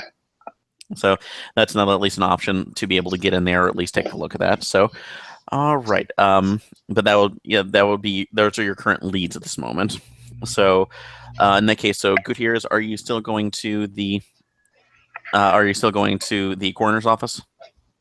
Yeah, I think I'll of course provide that information to them, and if they want, I'll go with them. Okay, but, otherwise, if you want to go look at the head, that's cool. Kurtz, you want to come with me? Yeah, that's fine. All Okay. right. I like radios. Radios are fun. Alrighty. So we'll go ahead and do that offhand. Let's see. All right, good hearers. We'll get back to you here in a second. So we'll just say that you go over there to take care of that. All right. And McNamara and Kurtz, I'm assuming you're in the same car. Yeah, Yeah. sure.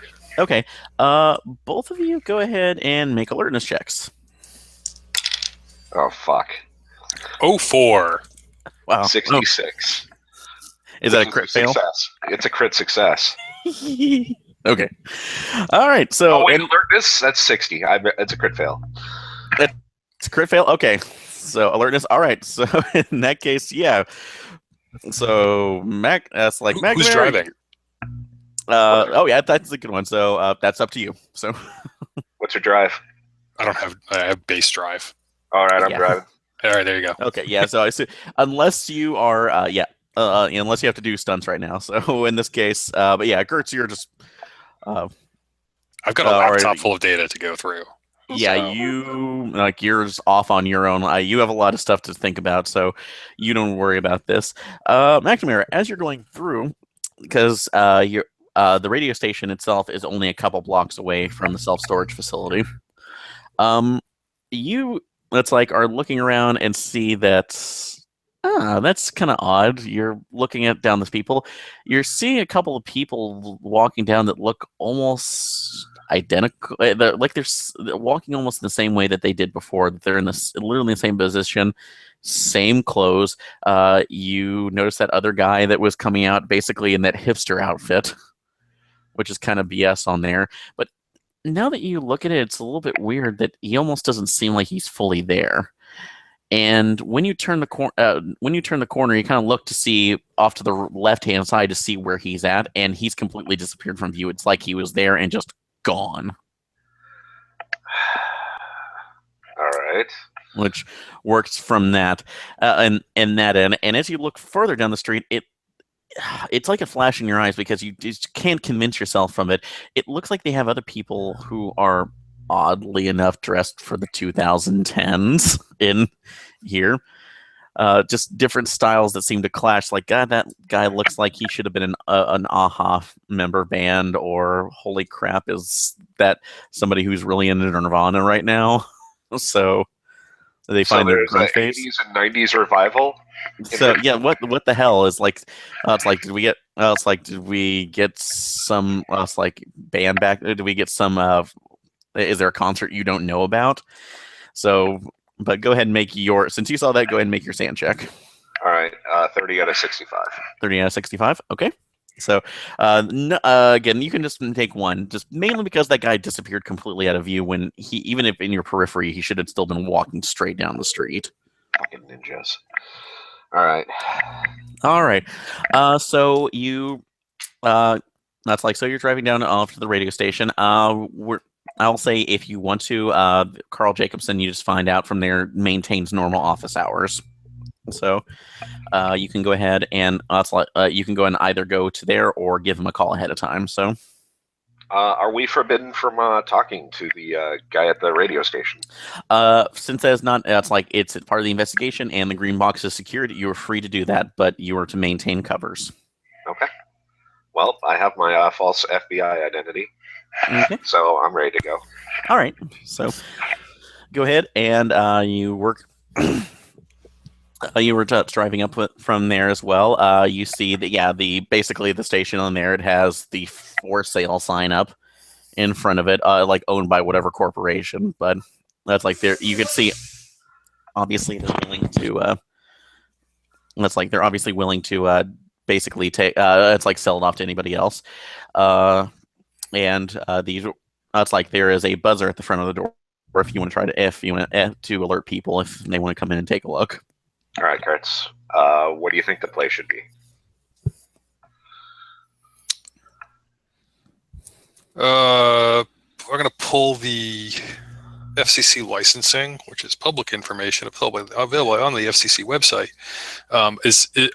Is this frequency currently licensed to broadcast, or are they actually just holding it in trust right now?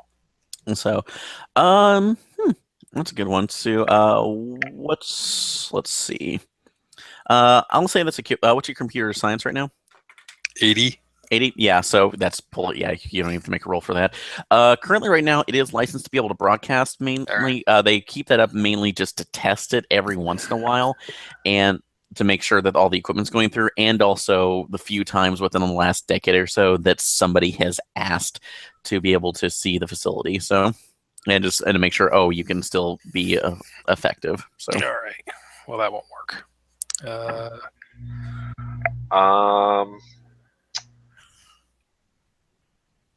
We could say that we're investigating a possible number station. Somebody use this as a number station. oh, Yeah, sure. Okay. So no, that's a really nice one. So, So go ahead. there's no preparedness in this, is there? Oh well. no, yeah, no. But we Unfortunately, haven't, no we trail haven't on pushed that, the doorbell yet, so we're not committed yet. Yeah, Unless he's spying on us right now. for some reason. No, so I'm thinking we actually set up a number station. Okay. Okay, so yeah, number station. That's actually pretty cool. So, Yeah, that's pretty. We can just go down to the local hobby shack and or Radio Shack or whatever they have, and buy a fairly low power transmitter and just put it close enough that it'll just sit there and broadcast on repeat a number station on a loop, and we can be like, hey, we noticed this and we need to take a look into it. It's national security. All right. In that case, let's see. I'll allow compute. Actually, since that's going to take a bit of skill to be able to assemble on the fly. So I have computer science at 80, craft microelectronics at 60, and SIGINT at 60. Yes. So I'm going to say that's going to be to make sure that you actually have it, so it'll transmit appropriately. That'll be craft microelectronics first. 46 out of 60. All right. Yep. So you got that, and then computer science to link that up, so it's actually doing a low level number station. So 39 out of 80. Yep, easily. So you have your excuse, and you may place that because you set that up so well. You can basically place that outside the building where you need to, so it can be as your excuse. So yeah, or I'll put it on a building nearby and point to Yagi and bounce it off of their mast or something. Yeah. Nice. So all right. All right. So you have your excuse. You have your cover set up. So it's just about your approach now. All right. Now it's your turn. All right. Do you look appropriately nondescript? Yes. Okay, perfect. All right. Our cheap suits, sunglasses, perfect. All right. We are mib-like. All right. Hit the buzzer. All right. So comes up. You see somebody looks like an older guy and is about 30. So wandering up, unlocks the door. Yeah, can I help you? Yes. Are you the manager of this facility? No, I'm just the word. Sorry. Caretaker? Yeah. Well, I'm a janitor, dude. I can't. I clean the place up. All right. So what do you want? I'm Agent Thompson. This is Agent Thompson. No relation. I saw Die Hard. We're investigating reports of a number station. We need to verify that this station is not the source of the radio waves. Wait, one of those things that supposedly like transmit. It's like a secret agent thing. Yes, it is a secret agent thing. Oh, ooh, that's awesome. That actually sounds awesome. Can you tell me more about that? I could. Would you allow us to search the facility while we talk to you about it? Ooh, that's more my boss thing about my boss. But Mr. Jacobson's actually here today, so okay, I'm gonna be honest. It's a really cheery gig for somebody like him, and he's usually just, and you see him making motions of tipping back a bottle. I see. So, I can go tell him if you want him to be, but I'm not sure how receptive he's gonna be. Well, time is a factor. This is a matter of national security. So whatever way we can get in there and verify that you are not the source, the faster we're out of your hair and catching the bad guys. Oh, okay. So, yeah. I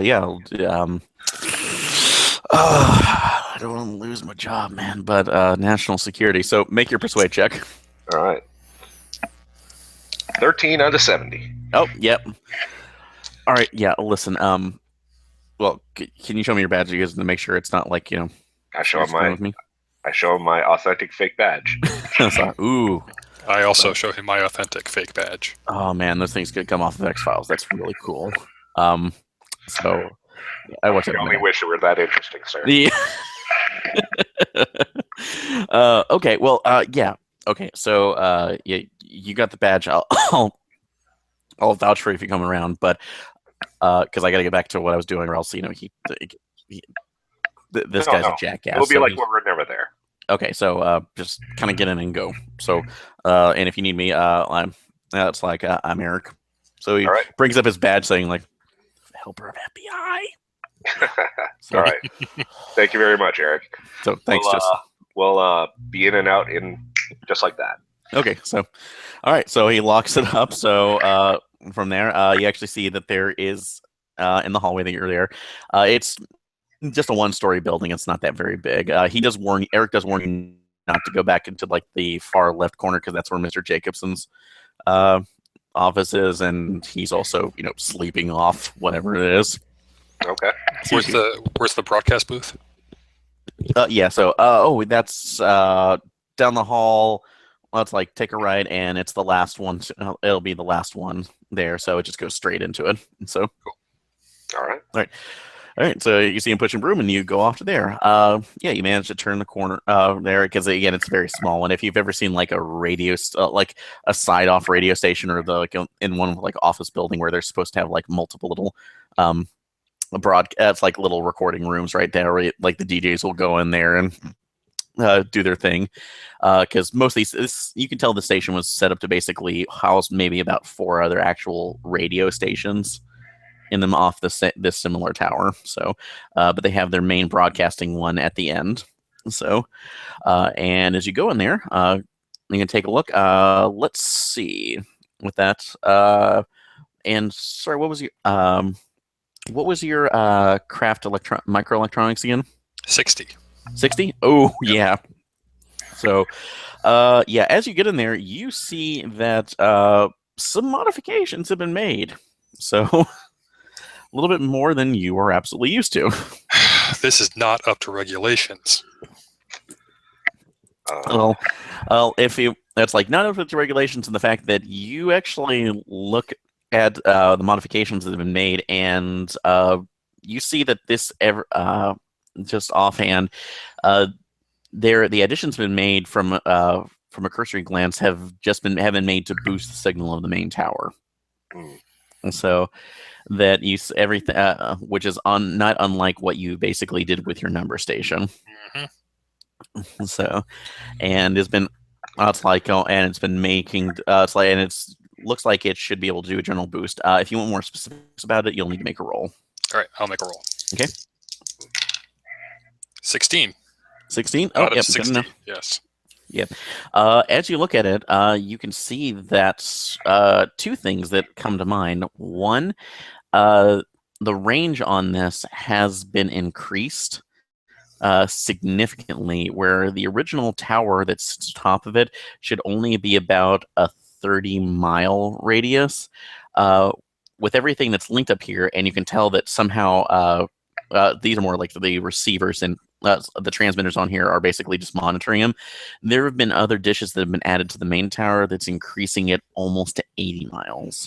Is it still, given the additional antenna structures that have been placed on the mast, is it still sort of an omnidirectional broadcast, or has it been directionalized?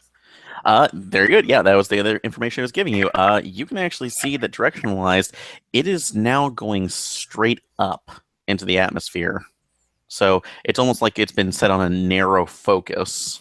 That's like, instead of broadcasting outwards, it's like it's beaming one area going up. Straight up. All right. Mm-hmm. So just someone's trying to bounce off a satellite. Yes, it's a satellite. I will point this out to Agent McNamara. All right, I'm gonna text text the handler, see if there's any geosynchronous satellites above us. All right. So, you may be able. Oh, go ahead. No, I was gonna continue the investigation and look for things like, is there anything wired in that's providing the transmission, or is there like a for Like a lack of a computer?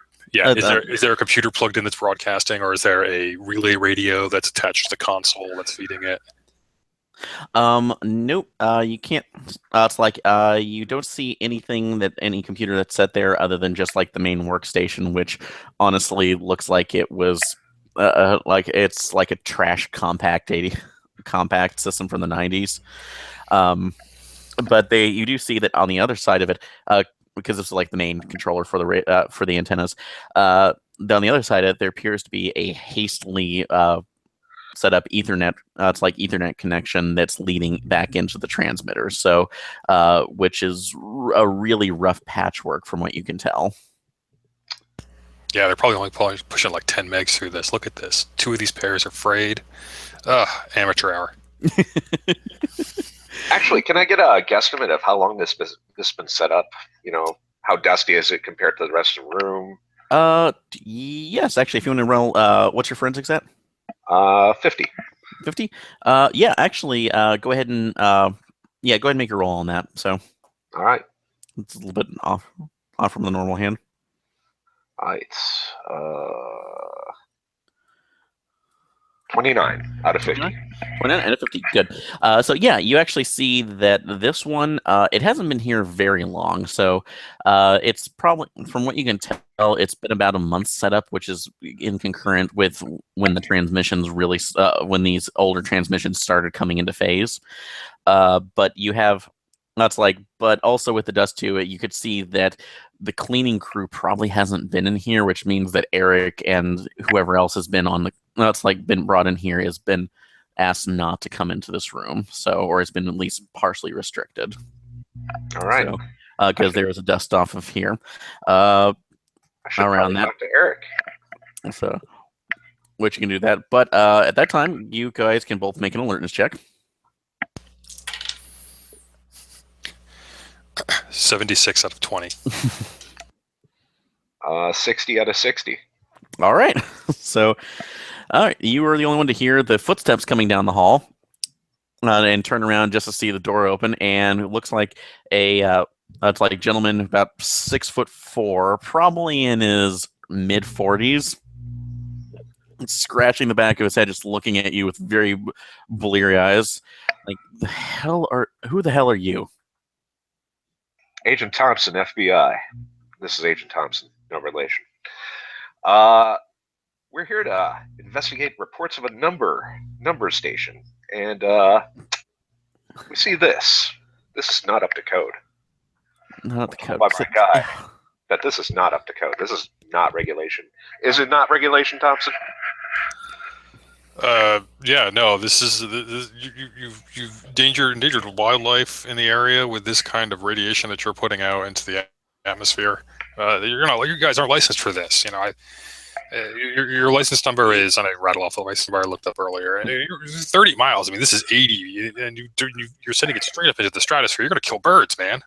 Birds. Yeah. Hold up for a second. One, you said FBI, right? Yes, sir. It's like, are we being charged with any particular crime here outside of a number station? What goddamn proof do you have of that? Well, let's see. There's a number station transmitting in this vicinity, and this radio station is part of that vicinity. Also, we were let in, so yeah, we're in here now. Well, regardless of being let in, you still need a warrant to be able to go in for the facilities, as far as I'm concerned. And it's like, I can consider this more breaking and entering, regardless. And also with your other with the other two arguments, are you the fucking EPA or the FCC? We are FBI. Are you in cahoots with the terrorists, sir? Are you a Daesh agent? And that's where I literally pull my coat open just so he can see the gun. I'm not brandishing it or anything like that, but I'm letting him know I'm fucking pissed about his lack of compliance. There's no intimidate skill, so I'm persuading him. I'm trying to persuade him I'm pissed. Okay, so all right. Well, in this case, since he's already unimpressed by that, he's have you shown him your badges at all? Yeah. Okay. All right. Yeah, he's still kind of unimpressed by this since you're coming in as full force as you are. So you can make your persuaded a -20. Okay. My persuade is it's high. I remember that. Persuade is 70, so now it's 50, and I rolled a 34. 34. Damn. So, look, fine. Whatever this is right now, I'm just the manager of this place. We got other people. That's like this is the setup that I was. That's like saw from here. I don't know what the fuck is going on. All right. And you have. That's like.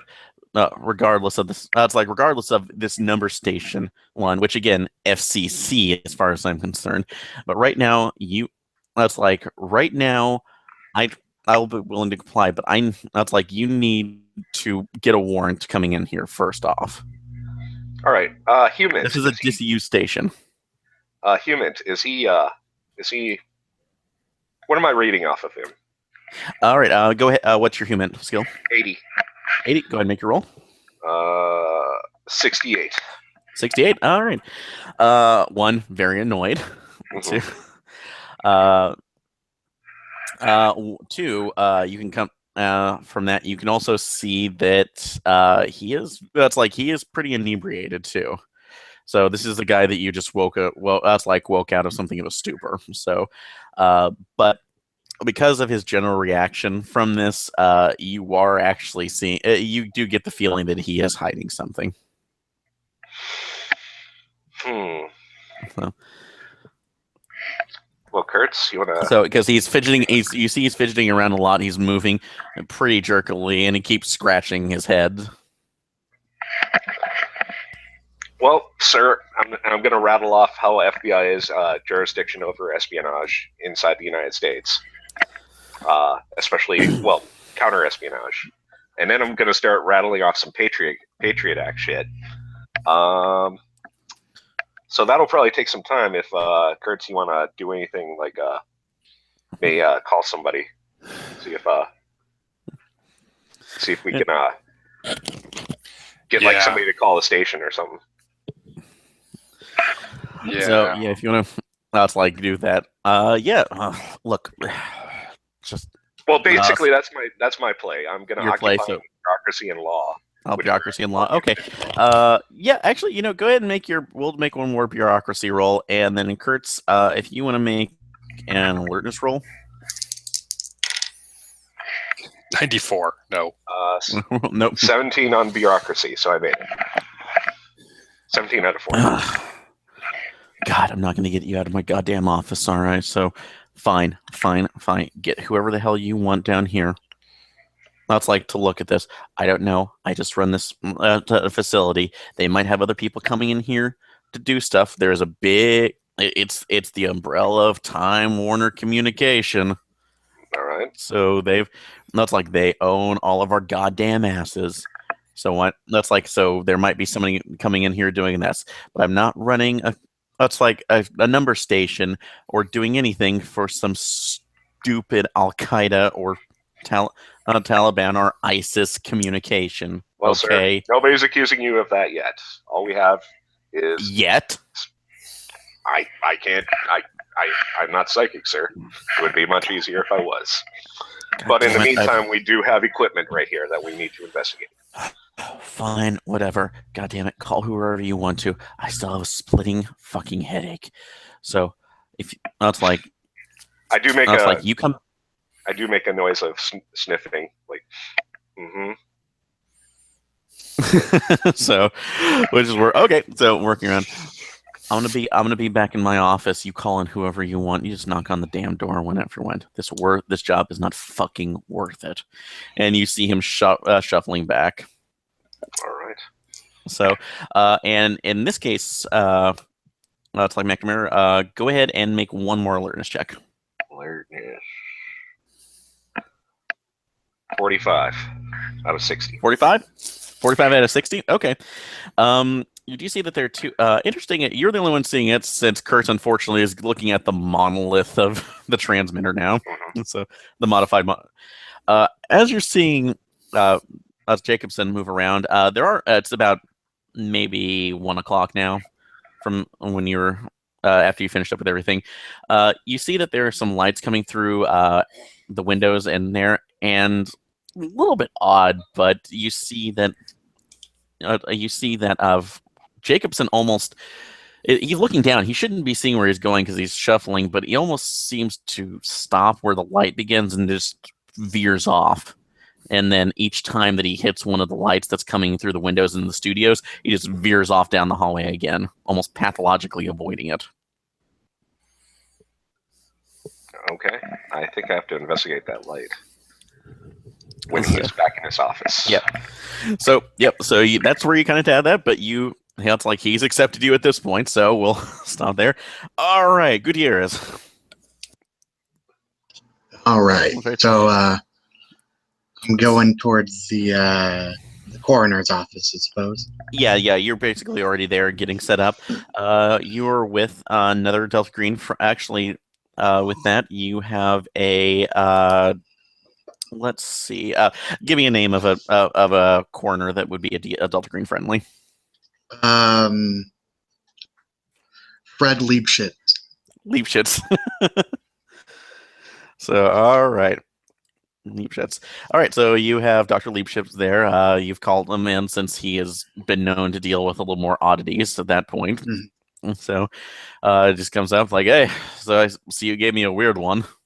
Yeah. Found in a fridge. I don't know what that's about. Well, we can assume that they were probably trying to keep whatever was in here fresh, but you never know. That's like, no, I just found it odd that they should keep it. So I'd love that they should keep it as much right now, or would want to. But yeah, there's at least a couple other interesting things that I should point out. It's like from that, because the UV light, I just don't understand why you would want to see it. There's no glass pane on here where you would need to look at it. So other than it's like other than just the fluorescent lights on there. So, but we got started pretty easily on this one right now. It's like, but we'll come back on there because your two friends are almost the most interesting ones right now, and something that I found out from here. You take the head out of here, which is just becoming even more desiccated too. It's a little bit odd because even under refrigeration, if depending on how this has gone, it should have been even decaying right now. Shouldn't be going this fast. It's completely decaying at an advanced rate now. Huh. So, but as that's like from where it was, that's like you see that he turns it over, and around what appears to be, let's say the base, and it's like it's more off from out of the base of the skull, and also what appears to be on the forehead, appears to be two general like holes, almost dime to nickel sized. Oh, like maybe an execution or something? You see, that's what I thought for a second. It looked like almost a bullet hole from that, but it doesn't. It's too small for that too. And again, it wouldn't be concurrent with that because of an exit wound that would probably be going into that. So this is something else entirely. If you want to make your if you have your forensics roll, go ahead and make that. Yeah, sure.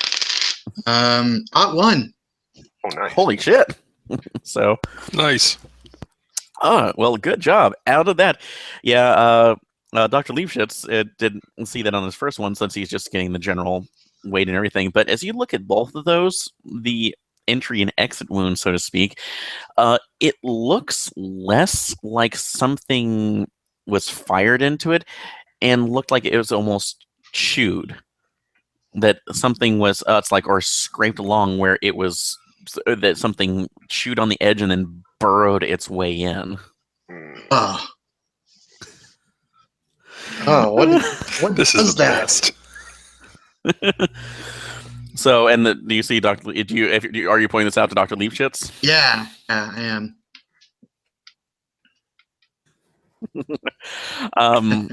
But we took How does his sanity roll? so no, it's like what? No, it's like what kind of animal would do that? So because I don't know going through there. But now that you've seen that, though, that's absolutely off from that. You go. That's like you do go out. uh, uh, you do real. It's something else comes to you as well. Like you didn't check what those bodies, because those other ones are again definitely the agents, and they haven't been dead for that long comparatively. So there might be something that you're looking for as well. So on their corpses as well. Now that you found this new bit of information on the head. Yeah. I'm gonna check the other agents for the same thing. Okay. Yeah, and that's one. Yeah, that one you can go ahead and make your sand check.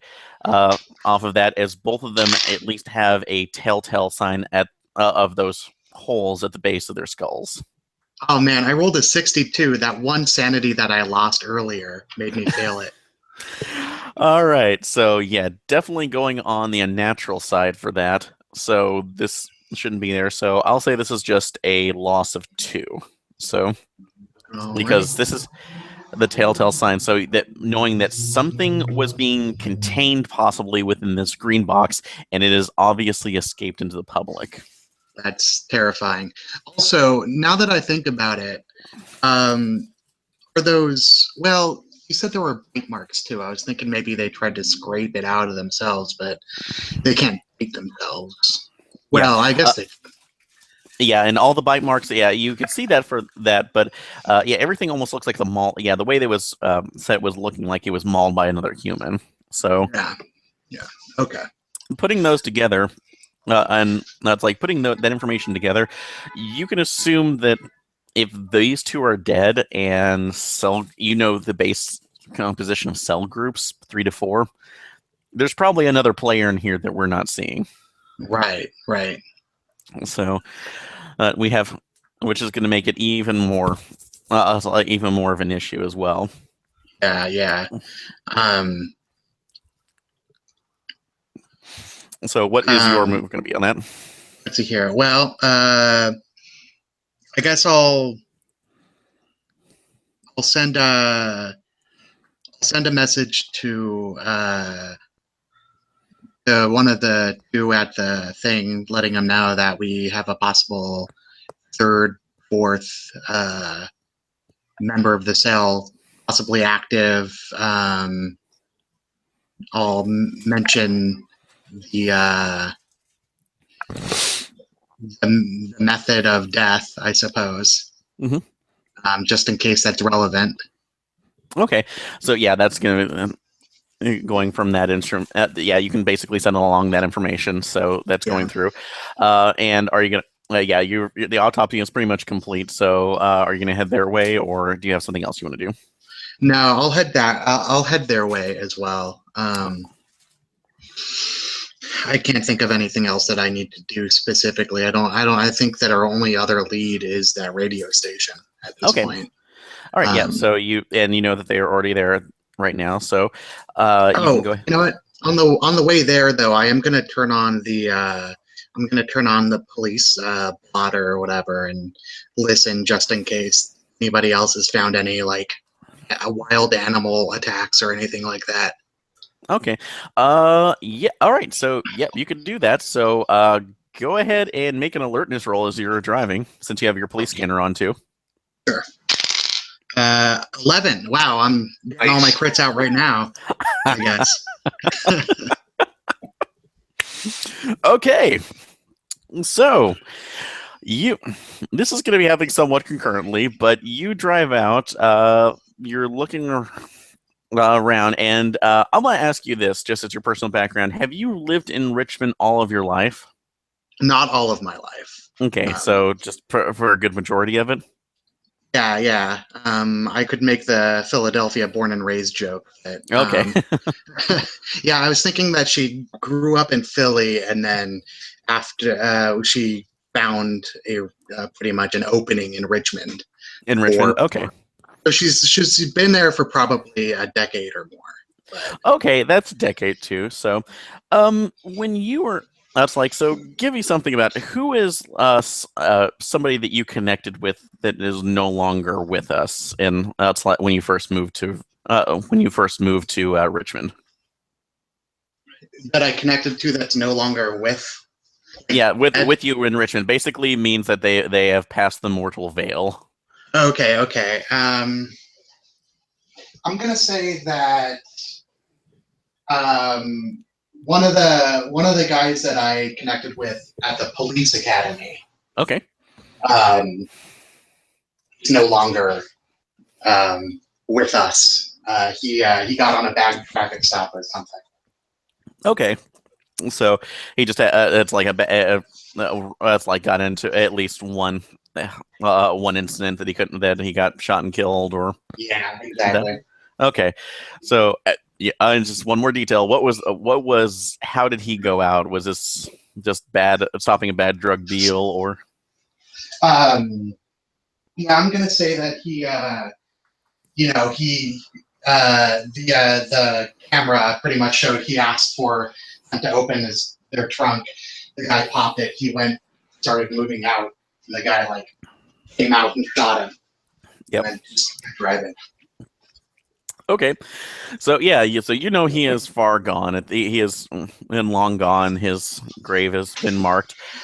You turn the corner and you see what was your friend's name, by the way? Let's see here. I don't know. Peter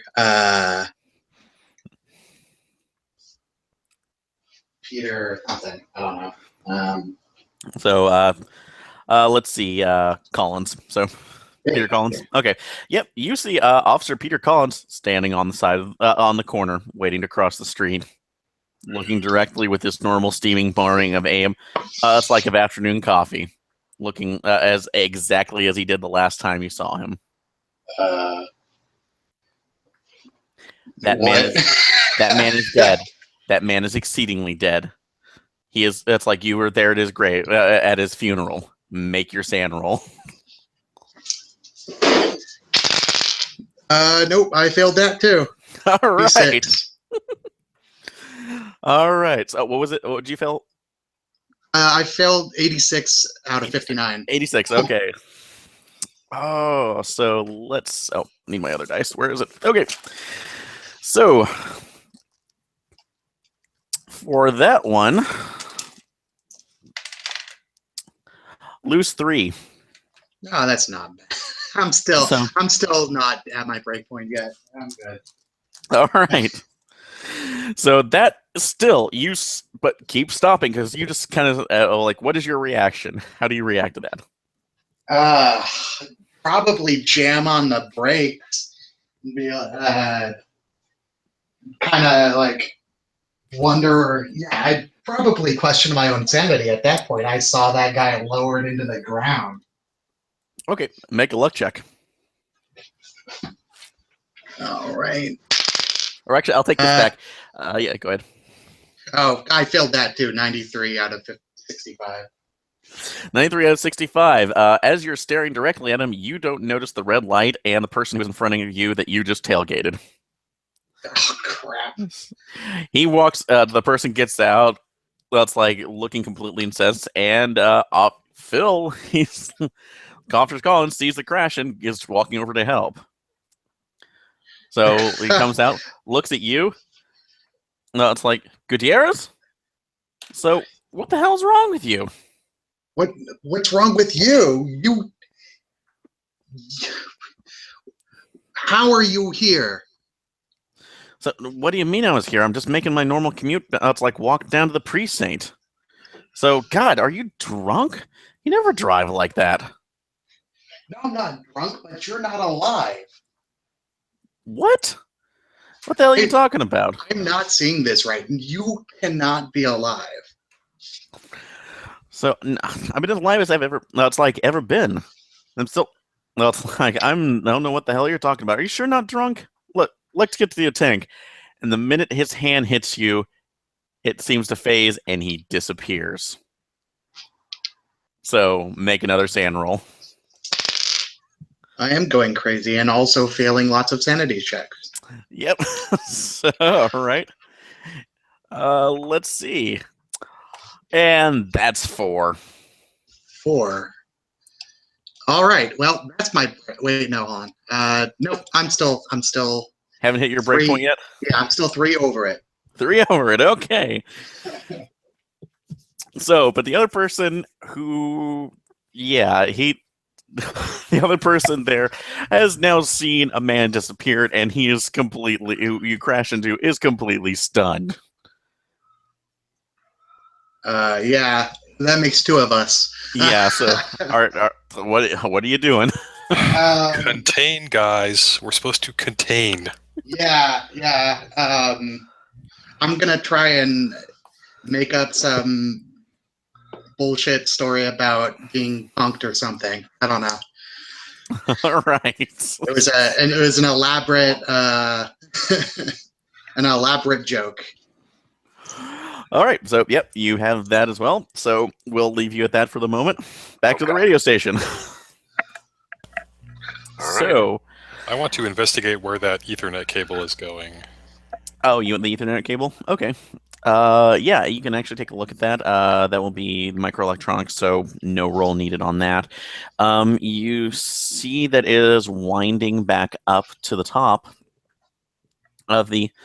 It's like winding back up through the roof. So, and there's an ladder and hatch right now, basically to get up on top of it and then climb back up. So, whoever's done this has basically just done a really shoddy job of basically just cable tying it to it and then leading it back up into the antenna itself. All right. Well, I'm going to continue investigating that. I'm not sure what McNamara is up to. Okay, so yeah, so you can climb up on the roof and take care of that. McNamara, what are you doing? I'm investigating the lights. The lights? Okay. So, yeah, you're looking over. You just look. It's like, yeah, Jacobson has already gone back into his office. You actually see once he's turned the corner, you hear the door slam exactly where Eric told you it was going to be. Okay. So, and so you look outside, you see that the lights. It's just the windows coming in from each of these different studios. Or the window they have built, the soundproof windows they have built in around it. Nothing you can see about it. So, do you put your hand in it, or? I put like a sheet of paper. A sheet of paper? So, yeah, it's just light. So, as far as you can tell. Huh. Interesting. Nothing else from that end. But it's about this time, though, you actually hear. It's like that. Since I'll say both of you can actually hear this. Kurtz, you're going to hear it for a little more closely since you know. But you hear the compact booting on. It must have just been in a sleep mode, and that's like running some program. As you're going down, you are on the ladders right now. Are you going to get down to look at it, or are you going to keep going back up? Yeah, I will hurry down and get over to look at the computer. Okay. You see that it's booting up its transmission cycle. So, and you can, if you want to make a computer science roll. Yep.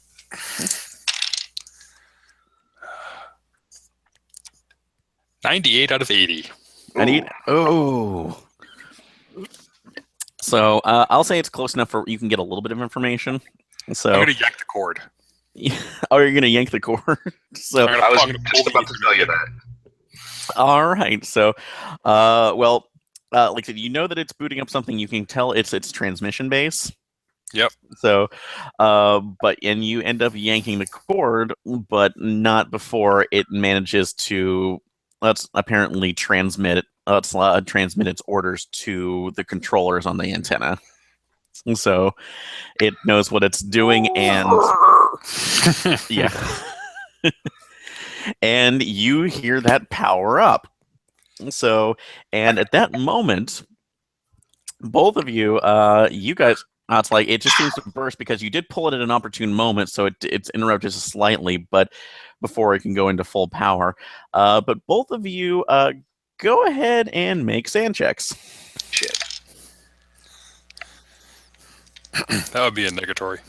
All right. 55. So I'm in. As critical success. All right. Yes. So we'll go with this one. All right. I'm so very sorry.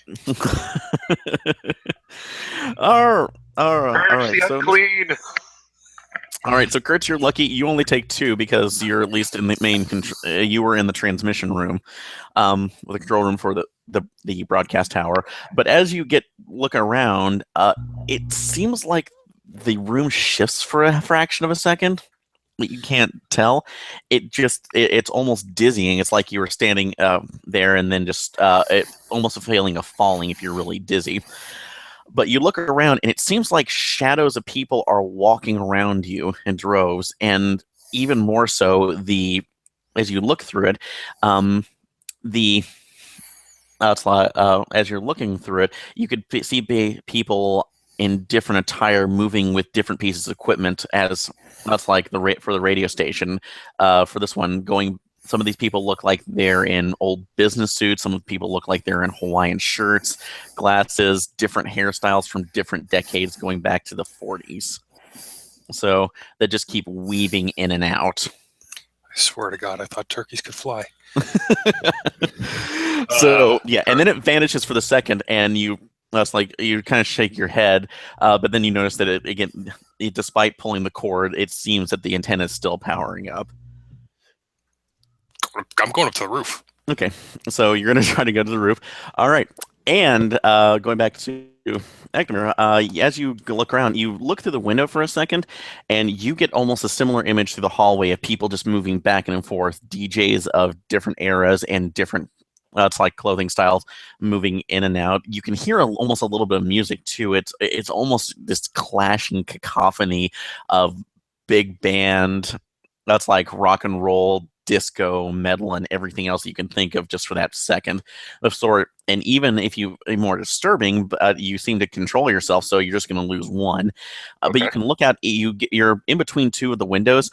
You can see that there are different visuals coming from outside of those. On one end, you see suddenly where there was a parking lot, there is a copse of trees, kids playing out there. On the other side, there seems to be that's like a group of heavy metal headbangers or people waiting for an outdoor concert, waiting on the other side. So, and from different, it's like what appears to be from different eras, and then it snaps back into focus again. Oh shit. Thompson? To the roof! Or Jacobson. So, all right. So you're going up to the roof. Are you going, McNamara, are you going to Jacobson's office? I'm just going to let the tech guy tech. I'm going to go to Jacobson's office. Okay. So you are running in there. Bang on the door. Jacobson.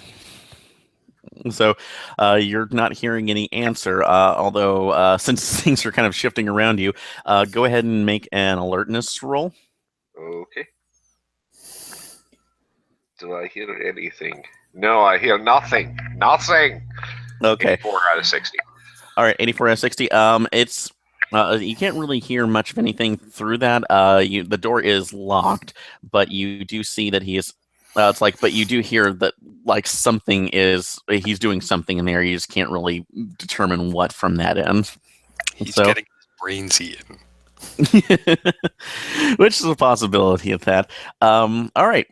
So we'll go back. So you're heading up to the roof for that. And let's see, Kurtz, as you go through, as you're going on top of that, let's see. Go ahead and make another microelectronics roll. 57 out of 60. 57 out of 60. Excellent.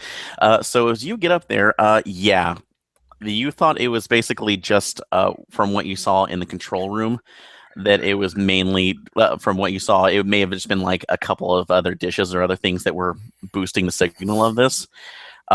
You see that the transmitters, even though they're made of metal, they seem to be made weaved in a way that almost looks organic. and does not look like any normal transmitter as that you have ever seen. That seems to be almost honeycombing the base of it. The only reason that you didn't see this before is because it was on the roof and the structure almost hid it. It's like hid it very well. So even if it was you're looking from a satellite image, it would just appear to be almost the base of it. So I take out my phone, I point it at it, and I start taking pictures, which upload to my private secured Dropbox instantly. Okay. So my cellmates have the code to that. So all right, yeah, so you're making those pictures out at every it's like for the turn. And go ahead and make one more alertness check. 25 out of 20. 25 out of 20. So good. Then you actually hear the footsteps that are coming behind you. Oh, on the roof?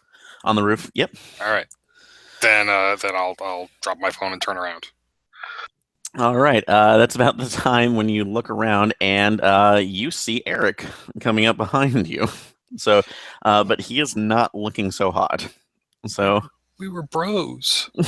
So we were FBI bros. yeah, he's coming on. The weirdest way is that when you look at it, he's actually coming up from an alternative staircase because there's two ones that would go in the room, but it's almost like he's clutching his head that he can't really like focus on what he's doing. So, and it's amazing that he probably got up there and is just swaying back and forth. Okay, so is he's not like right on top of me? No, he's on the other side of the stairs. So basically the opposite stairs. So you managed to turn around in time to see him. It's like coming up there. All right, I'm grabbing the phone and scrambling back down the ladder. Okay. So, all right, so you're going to go there, and the minute that he sees you, or at least looks up, his eyes are not his own anymore. It almost, if it weren't for the fact that they were, it weren't for the fact that they were human, this is a human or a person you talk to, it would almost consider completely unnaturally, as his eyes have almost completely dilated. It is just, it seems to be more black than anything. And the minute that he sees you, he just starts in a lurching charge. Don't take the brown acid. I'm running away. All right. So before we do that, so since you've seen that, one more sand check. Sure. Since this is really ungodly unnatural. 07. Nice. 07. Okay. So good job. So you can manage to only take one on that. Right. And then this will be an athletics roll. To be able to get down before he gets to you. Okay, so I can't use dodge. Yeah, I'll allow dodge in that case. So since you're just going down, so 37 out of 50. 37 out of 50. So all right. So since Eric is unfortunately in a more compromised position, he's going down. That's like he managed to slide down before he gets. That's he gets to you. I hold R1. Oh, so no, that's acceptable. So the hatch shuts down and he's pretty much there. All right. So going back over to Gutierrez for a second. What were you doing? Sorry, I realized I was muted. So I tried to, or I'm trying to like talk my way out of the dude that I rear-ended, pretty much saying, "Oh, this was a practical joke. Here, take this. We didn't actually mean to rear-end you, or something like that. Take this. Okay, insurance or whatever." Yeah. All right, so you can do that. Let's see. Where do you have that? Because you said you had no. That's like you had no persuade, right? Oh no, I have persuade. Okay, what's 60? 60? Okay, go ahead and make that. 10. 10? Yep, absolutely. So it's like, dude, whatever. Did you? That's like the person who disappeared. And that moment again, you have another flash at this point, except that around you hear just kind of almost, it feels like a pulse, and then you look around, and again, you seem to be seeing what appear to be shadows or shades of people just crisscrossing the street at a faster pace than they should be in all sorts of different attire. Huh. So that just that just completely knocks off. The guy comes back and you see him lose it.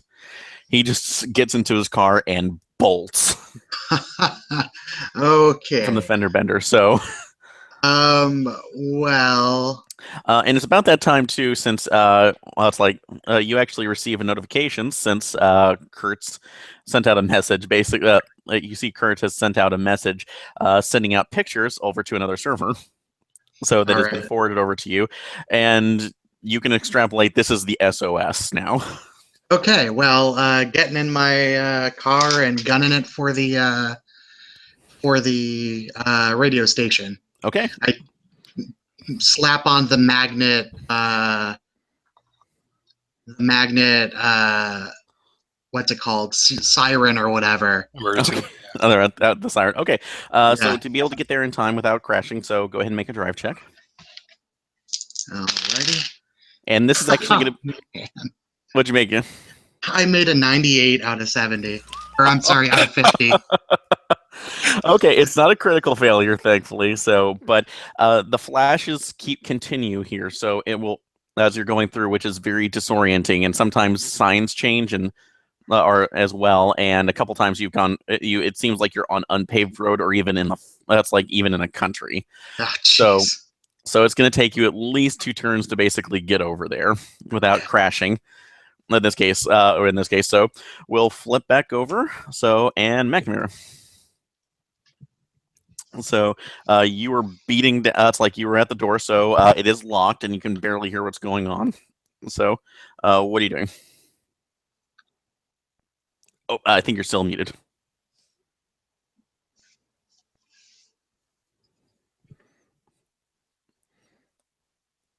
Oh, Tim, you there?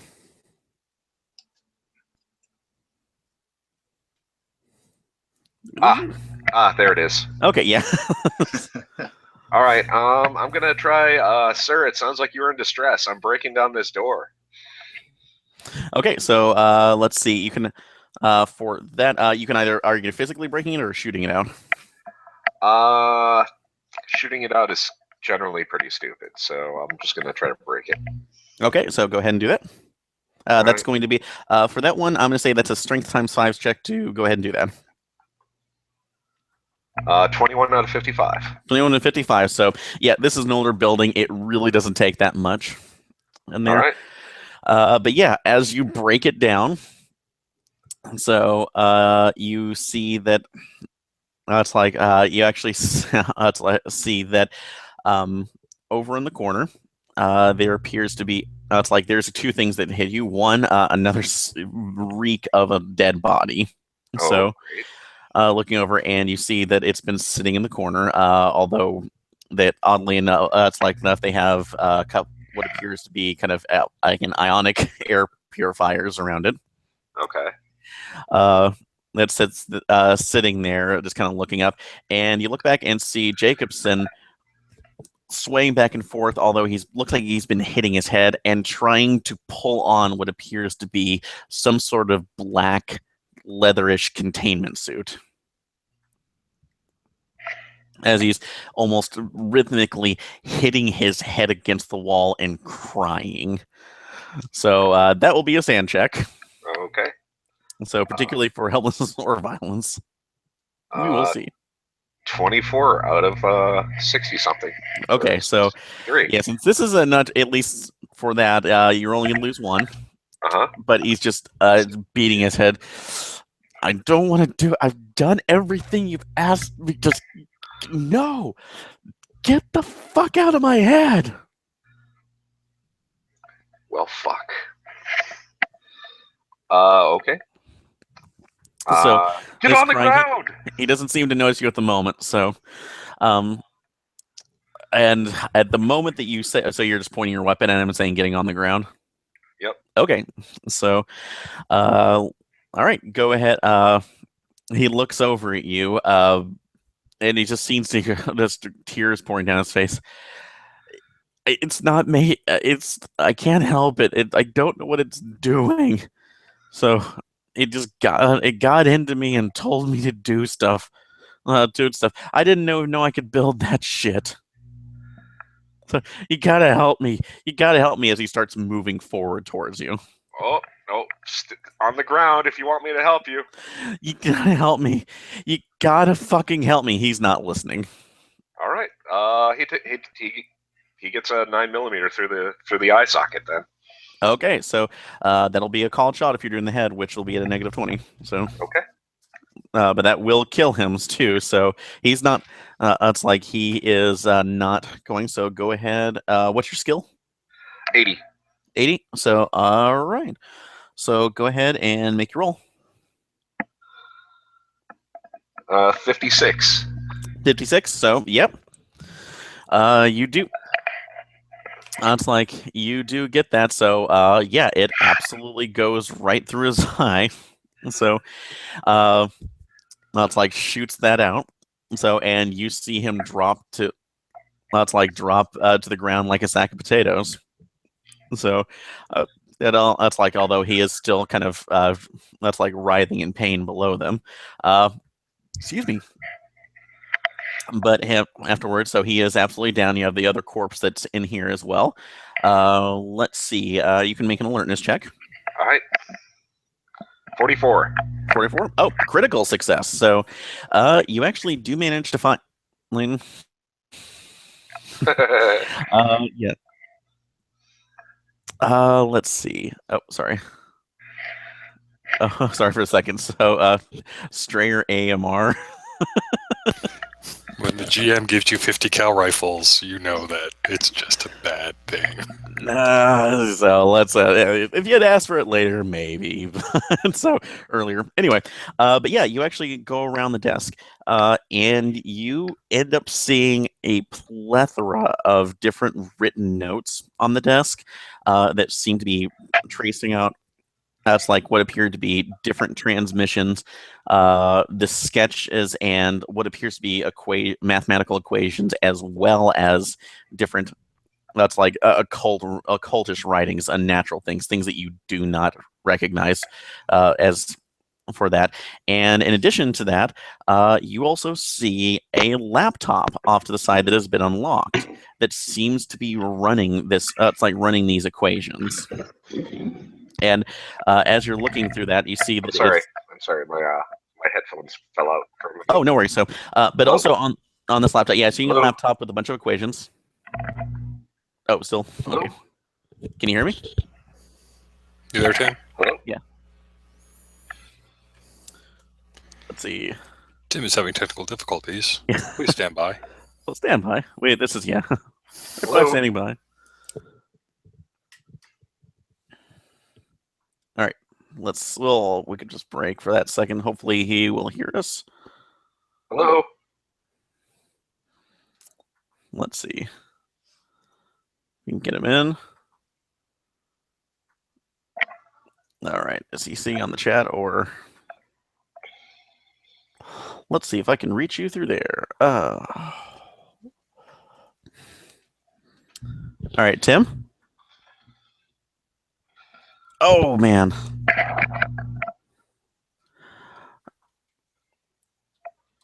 Okay, let's see. We'll just take that break for a second. Hello? Can you hear us now?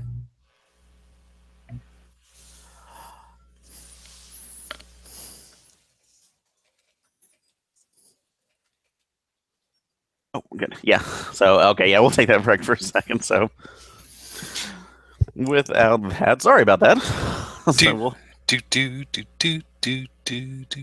Yeah, we'll make sure that he gets back on there. So, are you guys enjoying this so far? This is awesome. Okay, good. So, Sorry about that. I don't know what happened. no problem. Can you hear us now? Yep. Okay, good. No, it's Hangouts. It will do this every once in a while. So, all right. So, any case, where we're back, you managed to put a bolt through his head. So, which was working on off of that. Let's see. You found a laptop. So off to the edge, with different papers with equations, and that also you see that here, it actually is connected through apparently a wireless connection that was set up. It's like set up, but not at the main control station. That is tracking a satellite in orbit. So it appears to be just an old, disused GPS satellite. All right, I'm gonna just turn off that laptop. Just hold down the power button. No. So I'm not breaking anything. I'm not shooting it. yeah, you can. It's like power down. So it does, but you don't see anything happen. And again, at that point, you see another pulse, and everything shifts again for a second to a multitude of different time periods. Son of a bitch. So with that, but yeah, you're just kind of shifting around there. All right, let's see. Go back to Kurtz. So you're back in the control room. What are you doing? So I'm assuming I just heard gunfire from down the hall. Yes, you did. So that's about the time you closed. So I'm running down the hall. okay. So you do see. No, it's like so you get down there. About that, you see that Jacobson is dead on the floor with a very well placed gunshot to the. It's like to one of his eyes. You see the other corpse there, and you also you also end up seeing the excuse me, your partner. I cannot say anybody's name. McNamara there, just turning off a laptop that he found. Well, it won't stop. All right, Eric. you do this. Eric, what? You do this. You turned it off. Well, apparently it didn't stop it. Eric's Okay. gonna murder everybody. Eric wants to murder everyone. Oh, okay. I'll take care of that. You take care of this. We'll switch Okay. problems. High five. Problems. All High right. five.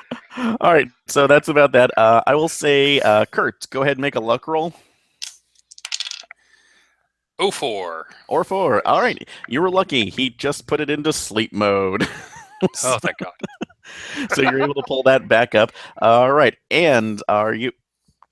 Let's see. And we'll pull that up. And so you are going to go take care of Eric on the roof. Or in the DJ Yep. booth by this point or something. All I'm not right. sure where it is. Okay, so you're able to go there. So yeah, you can run down. He may be in there. You don't know where exactly he was, just from where Kurtz told you he was on the roof, but he was. It's like running through there. All right, so you can run out there. And it's about this time that Gutierrez has made it. So despite the shifts in there, the shifts in the environment. So just screech up to the front of the what's it called? The radio station. Radio station, and kind of bust through the door, gun drawn.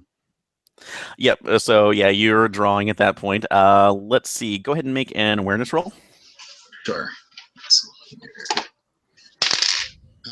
59 out of 60. All right. Made it. All right, that was good. You do notice, thankfully, that as you were going out, coming into that main hallway, you can see all the way down to the end where the office manager's office is. You see that you see that McNamara is running out and yelling something.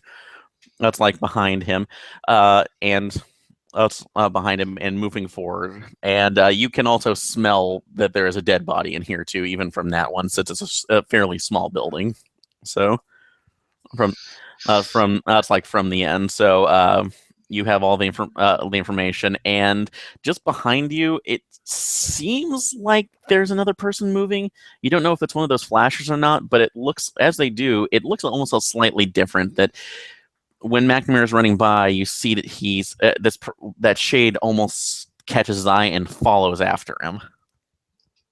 That's weird. Yeah, I guess I'm gonna follow that. I don't know what that is, but yeah, it's a little bit off that. So all right, so you follow. Follow him back down and catch up in the hallway, and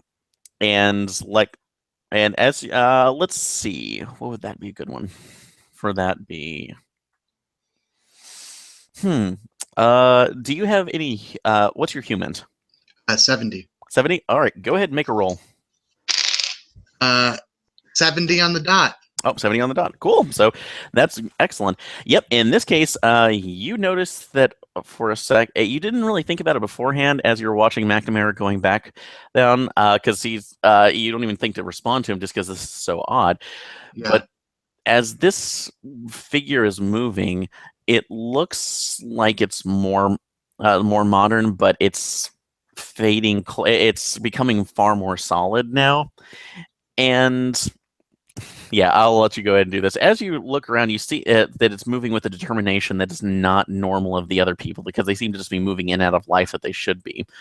And as you look at that, it looks like where it's fading in and where it's this person's head should be, there's almost like a black dot that seems to be it's like around where the base of its skull should be, of his head, and move. Well, it's like that's kind of floating in and out.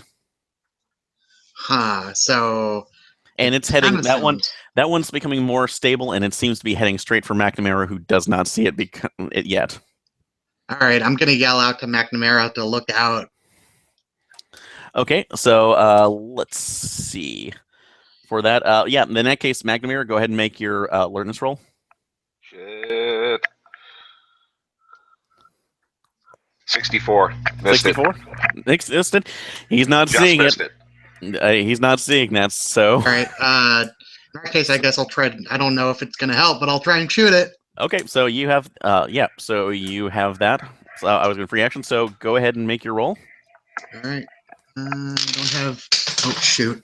19. So I did make it. 19. Nice. All right. So go ahead and roll your damage. All right. 7. 7. All right. You see it's you managed to get off a shot, even though you're really worried that it's going to phase right through this thing and hit McNamara. But it becomes solid enough to actually hit. It screeches with a sound that does not sound anywhere near human. So both you, and then turns around to face you with a very open wound coming out of its chest. So just to stare at you with eyes that are completely dilated. So McNamara and Gutierrez, go ahead and make your sand rolls. 98. 46. I made it. 46. All right. So Gutierrez, you can only take 1, and McNamara, take 3. Okay, that's not so bad. So bad. Okay. Anybody hit their break point yet? Not quite. I'm real close. Not quite. Getting closer there. All right, so that will enter combat here for a second. So that will go with you, and back to Kurtz. So, what are you doing? All right, so the laptop is back up. It is back. Yeah, it's booted back up, and you can see that it is tracking a GPS satellite that is getting closer and closer to range. You see that you can actually see that the tower is broadcasting. It's like to it, and is increasing its signal strength with every cycle. All right, so the first thing I do is reach into my bag and pull out the thumb drive I keep in there that has my forensic acquisition tools on it, and I'm going to jam it into the USB port so it automatically runs. Okay, so are you just trying to get a beat on how this program's running? I'm dumping the memory. I'm dumping the active memory of the computer right now, and then I'm going to start to work on disabling the satellite link. Okay, so you're just trying to stop them there. All right, go ahead and do that for a computer science roll. Sure. 22. 22. Out of Oh, a 80. critical success. Nice. Absolutely. So no, you had the. That's like what you have a better understanding of at least the current age of programming. That manages to stop the transmissions almost immediately, and so at this moment right now the pulses will not increase in strength at least for the next couple minutes. So this should give you plenty of opportunity to intercept and stop the satellite. So as it's going forward, SATCOM, here we go. Yep. So, but you were very concentrated with doing that. So, Yes. Go ahead and make an alertness roll. 99. Oh no. Well, You're good. crit succeeded 1. You're so good right now. I'm so awesome. Oh, Zone, man. I Well, am very, very interested in this computer. That's what's going on. you are, and unfortunately, it does not. It's like help. It's like when you. It's like feel a very, very sharp pain in the base of your neck. Oh no. I'm just gonna swat. I'm just gonna swat it off. It's just a wasp or something, right? It's a wasp. Yeah, you don't notice it at all. No, it's fine. I get rid of it. I'm good. You're good. You're fine. Good. You're good. Carry on. Everything's good. Everything's fine. It's fine. Nothing is You wake wrong. up and you're on fire. Oh my god. Anyway, Delta Green. Delta Green. Anyway, so moving on. Back to the hallway with McNamara and Gutierrez. McNamara, we're top of the round. What are you doing? All right, I'm gonna wheel around and shoot that thing that was sneaking up on me. Okay, so yeah, you managed not to lose your sanity on that one to get back to the surprise. So go ahead and are you shooting at it or rolling? Or just or because yeah, go ahead. You're shooting? Well, is it still human looking? Yeah, as far as you can tell, like I said, other than just posture, the noise that it made, and also the same, also the same, excuse me, dilated eyes. Oh, fuck that thing! I'm Yeah. shooting it in the head. Okay, yeah, its attention is on Gutierrez now, so go ahead and make your roll. 11. Nice. Double damage on that, so go ahead and make your roll. Damage roll. Pulling out the stops right now. All right. Well, I rolled a 2 and a 4, so 6. 2 and But 4, it's bad. 6. Yeah, that was not. So you managed to pop it down. It completely goes down in an unearthly shriek. So, as it keeps, that's like as it just crumples down, and oddly enough, it seems to, as it dies, you see it starting to fade off away, but that black spot that's like the Gutierrez you saw, just unfolds and looks almost insect-like, just like it's dying that's like it is worming its way back. As you, when you hit it, it seemed to hit it with one of the windows, and is just shrieking before it completely fades away. Shudder and look away. So, all right, yep. So that's taken care of.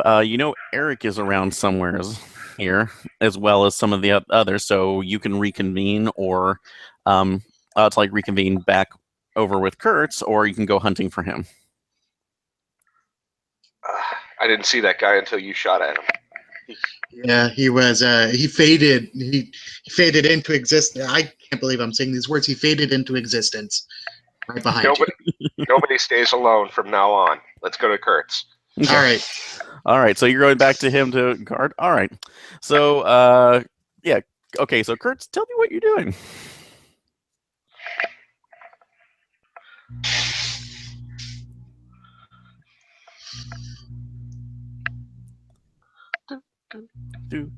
Oh, you still there, Sean? I am talking on mute with a wonderful monologue. Oh no, it's good to hear. I'm studying the intricacies of the amazing algorithms that are unfolding on the screen before me, and I am trying to break the link to the satellite. All right. Well, you realize something as you keep going through it, that as you look at it, this code really isn't that alien. It's elegant. Yeah, no, it's amazing. It completely you didn't realize this, but it is open. It is explaining things that no other programming language that you have ever looked at is doing so far. It is absolutely gorgeous too, and it would just be an utter shame if you were to stop it right now before it could complete its function. I mean, maybe I can get it to work better. You possibly. So with this one, you can do that. Do you want to stop it, or do you want to continue it further? Because look at what it's doing. I want to fork it over to another process, and I'm going to work on that secondary process to get it to be more efficient. Okay. Oh God. All right. Go ahead and make your 09 out of 80. all right out of 80.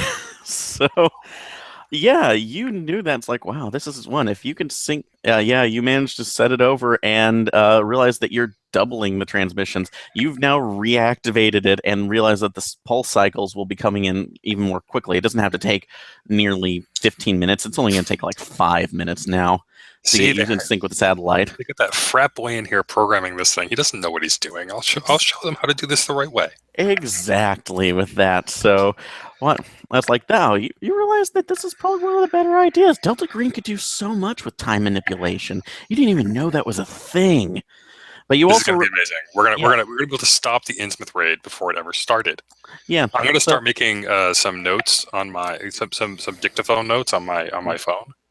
But yeah, awesome stuff we can do. But you also realize too that that's like, but when you're doing that too, you realize that it's going to be really dangerous too. You need, it's like Jacobson doesn't need that hazmat suit anymore, that containment suit. You really need to be in there. Oh, you know, this is only the brace right now. Yeah, no, I should go put on. And also, but oh god damn, oh that's one bad thing. It's sitting right in front of that window. It's oh, you don't want to touch that, man. You don't want to touch that. Hey, am I hearing gunfire anymore? So no, you're fine. You've heard a couple things. Watch. Come here. I need some help, man. All right, so switching back to Gutierrez. You come over and you see that Kurtz is hard at work. So, you okay, buddy? Have you seen anything? Yeah.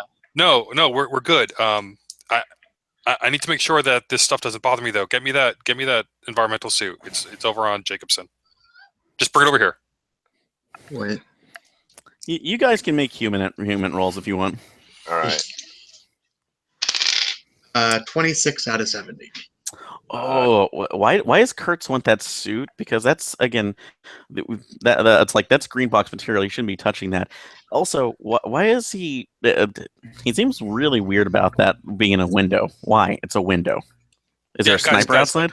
I just got to take care of this programming. Just bring it over to me. I need that now. Well, we shouldn't be using that. That's a green box. This is extenuating circumstances. I mean, we're gonna have to like nuke this entire place if I can't get this fixed. Yeah. The way I can get it fixed, I need that suit. Yeah. You really need that badly. They're keeping you away from it. Make a sand check, Kurtz. 51 out of more than 51. 51 out of 56. 51 out of 56. Yeah, you're okay for right now, but that's still wearing down you on there. Lose 2 sand because they're keeping you away from what you need, the experiment you need to complete.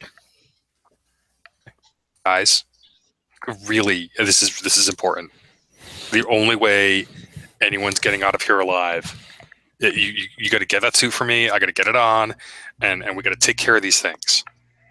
We're going to take care of them, and we're going to stop them from getting in here. I've almost got the code perfect. I need the suit so that I don't have to worry about them getting over here. All right, out of character, Gutierrez.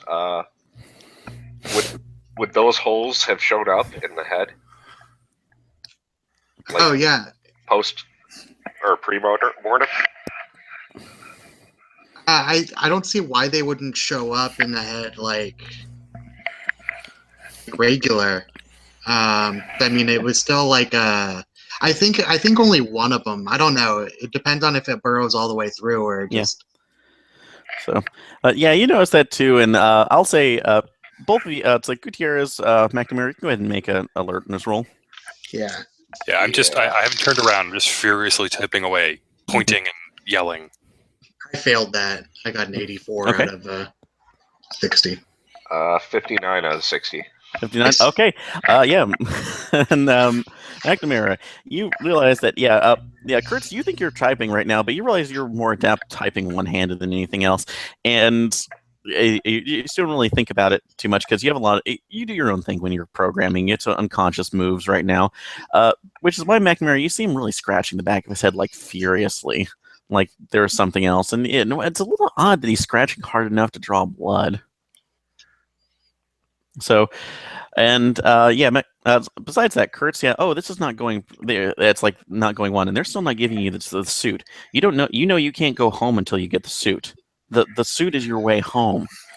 The suit's where you get right now. You need to get them on there. Get a stick and drag it over there. Why aren't they doing that? Make a sand check. Yep. 76. Oh. How many? It's my breaking point. Oh. And you lose 10. So let's take a look at what we would have for this. Well, in this case, for later on, fight, flight, or catatonia. I feel like Kurtz is a flight guy. So he doesn't. He's gonna run and avoid and come back here and get you later. So because he's smarter than you. You know that sun's gonna burn, but they're not helping you. That you're already prepared for the trip home. Screw them. You get that suit and you go now. All right, I'm gonna. That's what I'm gonna do. I'm gonna dive towards the suit and try and squirm into it. All right. So Can I pull out my pistol and just blind fire with it as I'm doing this? As I'm running across the room? I don't want them to stop me. That would be fight probably just to make sure because you don't. I would say that. So yeah. Kurtz pulls out his fister and just starts firing everywhere. God damn it! He's compromised. Both of you make a sand truck. 3, hot 3. Okay, so let's see. You only lose 2. So. Oh, that's my break point. Oh my fucking god! Tom Church, this is for you. Oh my god! Did you both reach your break points? I'm fine. Okay, so all right, you made as well. You made sand check. All right, that's a loss of 2. So, as you're now seeing one of your other agents go through with that as well, and yeah. So, well, in that case, Gutierrez, fight, flight, or catatonia? I think I'm going with fight. All right, so. Let's go then. So you're heading towards him completely. You were just enraged. We'll deal with that in a second. McNamara, both the other 8. That's like Kurtz is rushing to get the suit, basically suit on blind firing, and Gutierrez is running in. That's like running in, guns blazing towards him. What are you gonna do? God damn it! What? Do I have a shot on Kurtz? Yeah, they don't notice you, so he's running. He's running in there. So this is going to be, though, a very hard shot to do since he's coming in there. So let's see. Since he's running, you have to track him on there. So I'm going to say it's a -20. All right, I'm not going to aim shot. I'm just going to shoot. Just a shoot? Okay. You don't need to aim shot me. I'm not worried about you. Oh. But it doesn't matter. I missed. Okay, you missed. Bam. So, all right. We'll just work on there. So we'll just go this round table now from here on in for that. It's like working up on that. So back to Kurtz. So you were missing on there. Are you grabbing for the suit? I need to go home. I need to be in the suit. You need to be in the suit. All right. It's going to be a willpower check to get into the light because even though you technically know you're safe in the suit that you're already in, it's like it still bothers you. It's the worst thing. So you're going to have to make a willpower check to actually get in there. Okay, what's a willpower check? That's going to be willpower is going to be. It's just. Or actually, I take that back. Yeah. Actually, I'm going to say for this one. Sorry, it's actually going to be just spending on willpower because you're going against that. So, because this is so pathological, it's going to be a 5-point spend just to get in there. I'm good. I spend 5 points of willpower. All right, it burns. Make a sanity check to make sure you can stay in there. 26. All right, so it's good, but you grab the suit with it. So, but you have it right now, and you have to get out. Let's see, Gutierrez. I say that I had like a snapjack, like one of those snapping, Collapsible baton. yeah, exactly, collapsible baton. Yeah, that's fine. So let me pull. Yeah, actually, I know they have that in the equipment. Let me pull that up. Oh yeah. So, I didn't even think. Let's see here. Gear. Just like a straight D6 or something. I think so, but yeah, hand-to-hand weapons, breast knuckles, garrote hatchets, clubs, nightstick, melee. Yeah, that'll be basically a baton. So that's going to be 1d6. So, but that will be counting as. Let's see. Yeah, collapsible baton. Club. So unarmed combat. So go ahead. Yeah, I figure my top training is taking over, and I'm gonna try to like put them on the ground and handcuff them more or less. So Stop resisting. exactly on the ground. This is for your own good. Hurts. All right. Unarmed attack 32. Armed attack 32. Okay, so you got him. All right. All right. So he's Kurtz is not here, so you're whacking him right now. 1d6.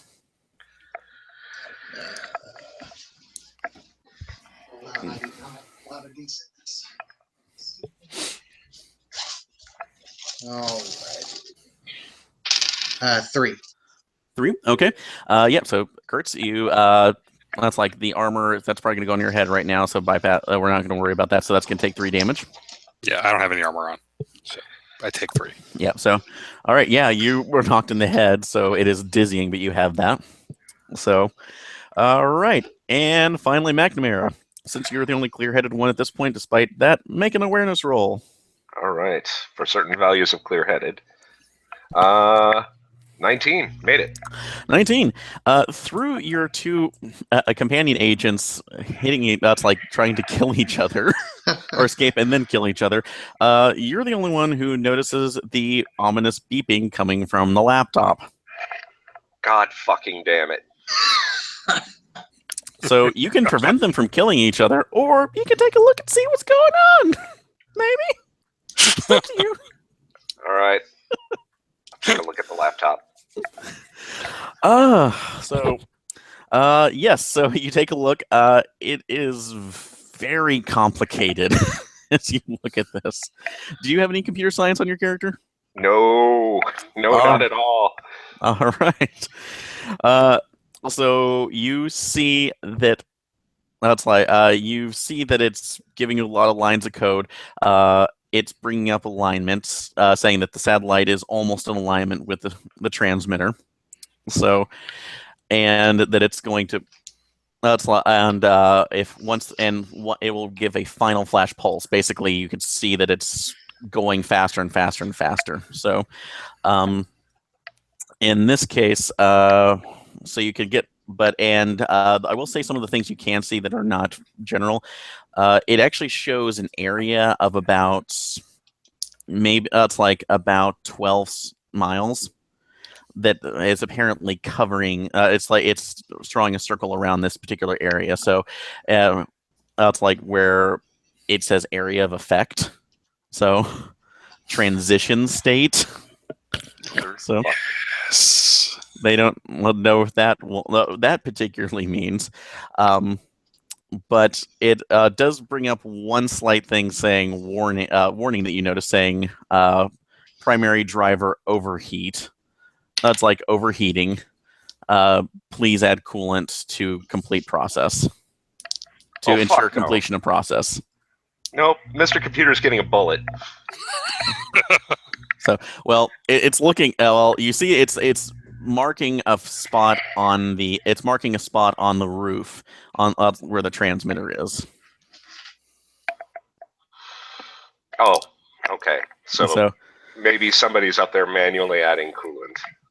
Yeah, and you could see that going in there. So, but it's whatever's about to be completed is. So, so you can, since you're the one clear-headed enough with the choice right now, you can go ahead and I'll let you decide what you're going to do. So, I'll take the laptop with me and start running towards the ladder.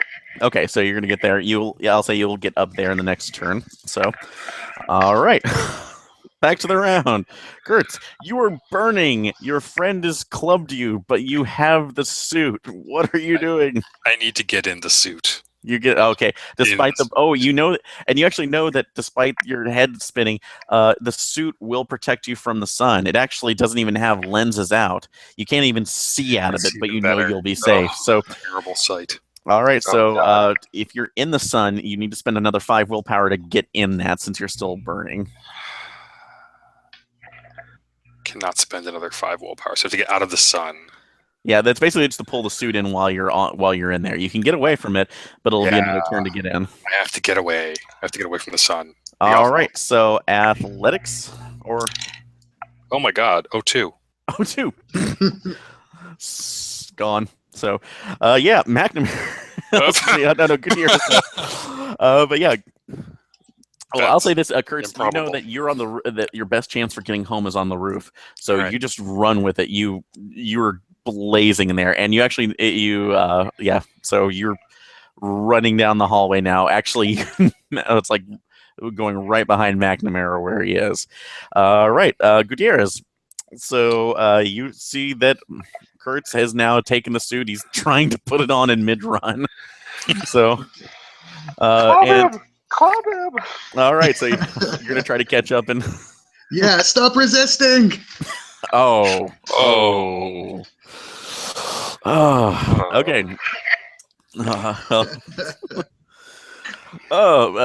With that in mind, so all right. Well, yeah. So it's gonna be take the turn. You can try to get him before he goes. Well, you can see if you you're gonna have to catch up to him. So it's an athletics roll to get where he is, since he rolled so well. All right. Nope. 31 out of 30. Okay, so yeah, you're just dragging behind the bullets that are Kurtz and McNamara. So, all right. McNamara, get him! All Making a break for it. There's bolt on there. So I thought you weren't sane enough to have like anything other than "gah." Okay, maybe. Yeah, that's true. Oh, you can speak, yeah, during that time, but it's going to be there. So. Get him! From this, yeah, but you're pretty raged. But you have like one more turn before you can take control again outside of fight. So and think about it. So yeah, you're McNamara. You're pretty much on the roof now. So you get up there and go ahead and make an alertness roll. Okay. To appropriately identify where the piece is. 34 out of 60. 34. You actually see where this particular.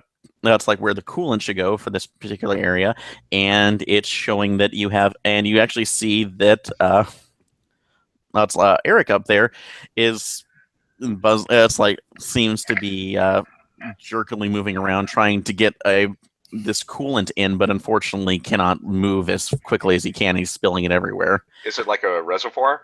Yeah, it's like a little reservoir, and he's just dumping it out of what looks like a gas can that's been filled with it. So. Mr. Reservoir is getting a bullet.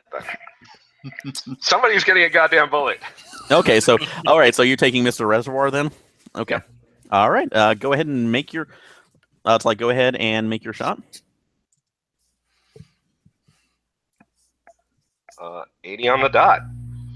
80 on the dot. Okay, excellent. So that's not going to be. Don't have to worry about rolling any damage to that. So they've taken. That's like it. You put a hole in it. You see the coolant spilling out of it. And Eric, it's like Eric's actually on his own. He just doesn't even register it. He's looking up behind it. So, but you've taken that shot. Good job. Let's see, Kurtz, you've also reached the roof. I need to go home. Yeah. Before you do that, go ahead and make an athletics roll. I just want to see if you were able to get the most of the suit on. 22. 22. Oh, God. The suit is completely on now. God. You haven't put the hood over because that would blind you.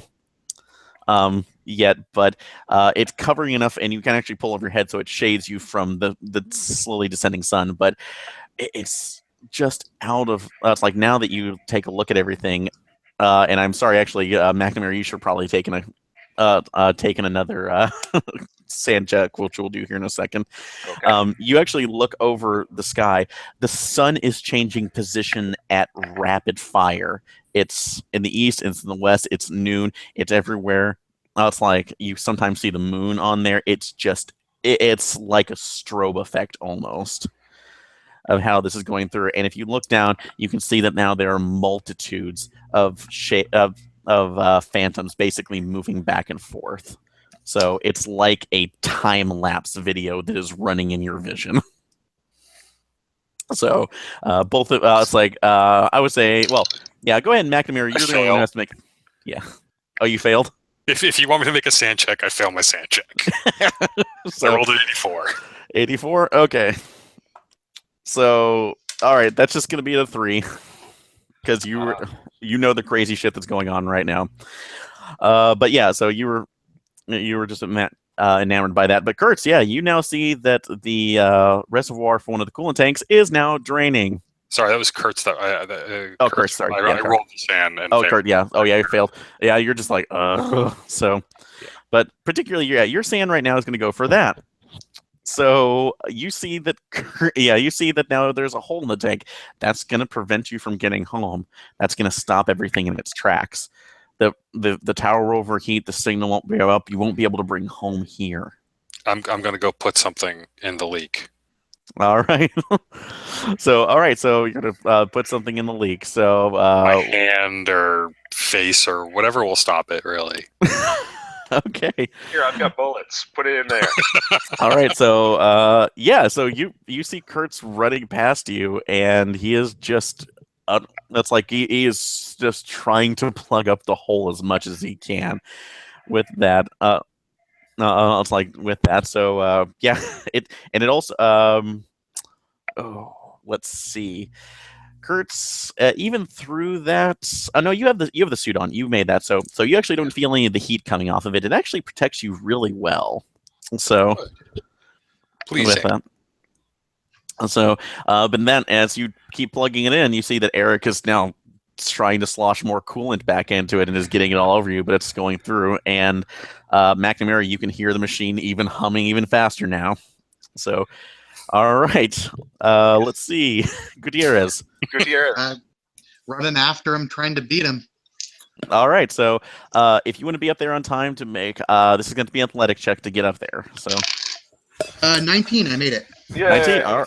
All right, good. So yeah, you make it up to see it. So you will see Kurtz desperately trying to plug this hole, and Eric filling it up. The pulses are coming even quicker. So this is your decision, guys. So what are you gonna do? Well, I'm still in fight, so I'm gonna try to beat down Kurtz to stop doing whatever he's doing. I don't know what he's doing, but he needs to stop it. Okay. So he's the threat off of that. And McNamara? Is Kurtz's head in front of the reservoir? Let's see. Yes. Yeah, it is, because he's just kind of like leaning in an odd way to kind of. I'm hole. trying to picture it, and it's like, yes, he would be right there. Okay. You know what? I'm gonna try to shoot him in the head. All right, call shot. Seems super effective. Yeah. All right.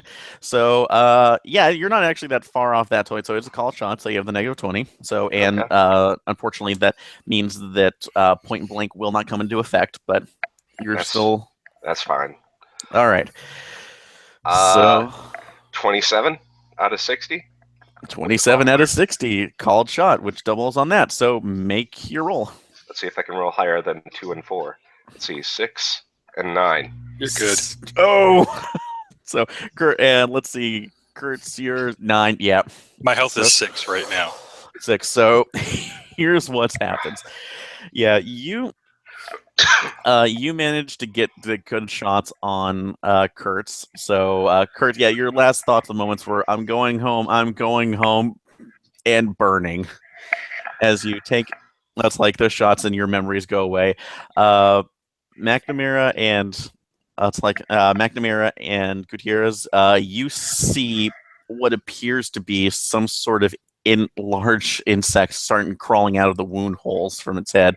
It desperately seems like it's trying to get over to Eric, but as the strobe effect of the sunlight is going through, it just starts screeching this unearthly howl and burning to death. So it's like burning to death off to the side. Eric has the same reaction as they both seem to fall over at the same time, and both of you will need to make an athletics roll to get out of the way, because as he as the coolant is leaking over, the heat comes over and explodes. So this is to get out of the way of that. Hot 5. Got out of the way. Holy 18 shit. out of 30. 18 out of 30, both. So you both managed to dive down the stairwell. It's like the ladder into the bottom before the explosion happens. You hit the ground, taking 1 damage each, since it's still Ow! you're falling straight to the floor. Push the ground back. No. But as you manage to pick yourselves up, you look around and you see that the strobe effect on the windows has stopped.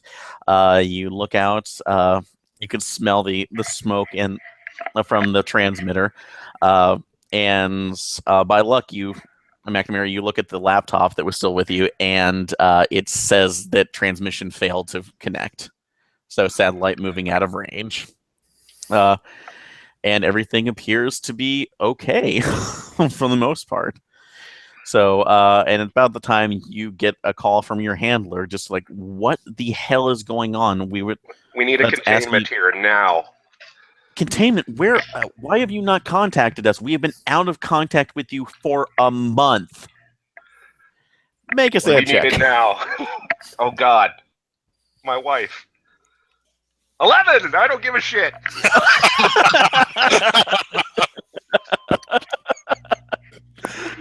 My wife, my son. So in the line you've managed to contain that. Yeah, once you make the call, a containment team comes in.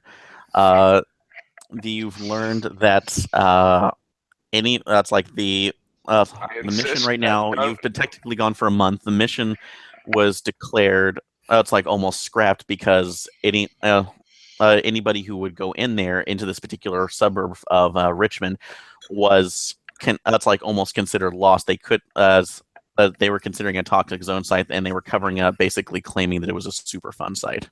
All right, I insist that nobody leaves the site without an examination of the neck and a skull scan. Like you are.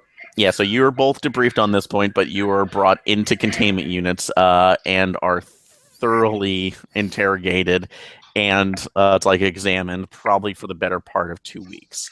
So as you were both going there, you were told to give explanations about the Kurtz's condition, what was happening, and all the data that was on his on the laptop and on also his private servers, on the thumb drive, were confiscated and subsequently put into green boxes that you will never see either again.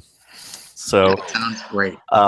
And until further notice, considering what has happened, you were put on administrative leave, and that's to recover, but also for the fact that you were in close proximity to what has now been described as an alien. It's like as an possible extraterrestrial threat. So you know what? I'm fine with that. All right. But that ends Broken Record. So Nice. congratulations, those who survived. Questions, comments, suggestions? Was that were those the suits from Tom's time travel thing? Yes, that was the reference to Operation Downslope. So I hope I didn't take too much license with just sort of going with it, but no. If you wanted to do that, that's absolutely fine. No, thank you perfect. so much. So that was if you wanted to do that, thank you so much. That was absolutely wonderful that you kind of took that route. I appreciate it. Yeah, that was perfect. So just to give you the background of this, I did take the what would inspire this was downside. So that actually one of the containment suits made its way into a green box, so that somebody else had managed to get to. But even though it wasn't around the devices that allowed the time travel, it had absorbed enough of that radiation, because if you remember how that ended, so yes, I'm going to go to that one. It's a really interesting one. But it essentially was able to be a beacon and almost a time beacon, so to say. And this green box that you found, actually, it's like you could assume that you probably figured out that it was a Sean in stasis, that they had another agent or vector that they managed to kill, severed the head, and then just severed the head and then just bathed it in UV light. Because because I know that. Sean, you were familiar with the Sean. Yeah. But are you? I guess Matt and Jimmy, are you familiar with them? I was killed by one. Yeah. Okay, yeah. Yeah. Sorry, just with that. Yeah, basically, Matt, on there, the Shan are insect race that existed before the Earth formed, and one of their it's like ships ended up crashing on a primordial Earth since they traveled to dimensions. They cannot stand any solar radiation, so they essentially took human hosts and buried in their brains in order to survive. And in Old Delta Green, they actually created a corporation known as Severn Aerospace that was trying to figure out a way to get their ship off of Earth. The only problem is if they could ever launch it, it would just devastate the area that it's on. Well, they also took over like a huge portion of Pisces, right? They did, yes. The That's UK absolutely version of Delta Green. Yeah, that's correct. So that they took over a large section of Pisces. Although I was talking, I know it's been adapted because I was talking to this year to Glancy when we were going over the Shan, because when I read Countdown, I always loved their concept too, and there's a particular cult that basically of people who got out by basically doing trepanation, to make sure the cult of the third eye. Thank you. It's been a while since I read Countdown, but so what happened is that the cowboy unit got in there just looking for weapons or other things, found this, the Shan got out, killed the other two, and then was trying to figure out a way to found out Severn was no longer really in existence, and realized that he had no way home. Then he started looking through the other green box things, found the suit, and realized, oh, this is I could possibly time travel with this. So that's good. I've heard of that here. So he just took over enough units, and that's what caused basically the transmissions to go out, since it was old Delta Green information that he'd absorbed from the cowboy agents, and basically the ghosting effect that you were seeing other people in. So, and absolutely, Matt, thank you for including a character that was from Richmond, because that made it even better when somebody finally went out. That was great. Yeah. No worries. So we had a scientist with us, and then I wasn't glad we had a scientist with us. I'm helping. Come on. No, you helped out a lot too. So this is kind of I actually was reading through shotgun scenarios of a couple other ones and just kind of came up with this idea to think about that. So as a quick one too, and also to kind of test out more of the Delta Green stuff, since I have not run the game proper since I got my copy. So it was interesting, but no, I'm absolutely ecstatic that you enjoyed it. So and any comments for just kind of smooth any other details or stuff that you didn't think was very clear? I mean, it's difficult for me to say, because once I saw the suit from 1944, it's like, oh, time travel's involved. Yeah, certainly. But I was trying not to keep that. I was trying not to let that influence my character's actions. Okay. I thought it was good. Okay. I don't know. I built a murder machine that on an FBI chassis, so which is not necessarily a bad idea when it comes into it. It's only when you take over. I mean, to be honest, like I don't know who posted there. This is what I'm playing first. I don't recall from the post, but I looked at it and I was like, sweet, combat is handled. So I was like, I have to cook Thanksgiving dinner. All right, well now I'm gonna go look at pre-gens. We don't have a tech monkey. I'll be the tech monkey. Okay, cool. No, and that absolutely works when necessary. So and I'll totally like throw myself on the mythos and like eat the mythos, because just lick it. That's the kind of gamer I am. It's like, can I lick the mythos? Can you lick the shotgun? Mythos? Oh man, it's like playing with Dan. Like, are you gonna read that Grimorum right in the car while we're driving? Yes. So 90,000 times yes. I was desperately trying to dodge sand rolls, but entirely be justified in doing it, like not being snuck up on while we're corpse fondling.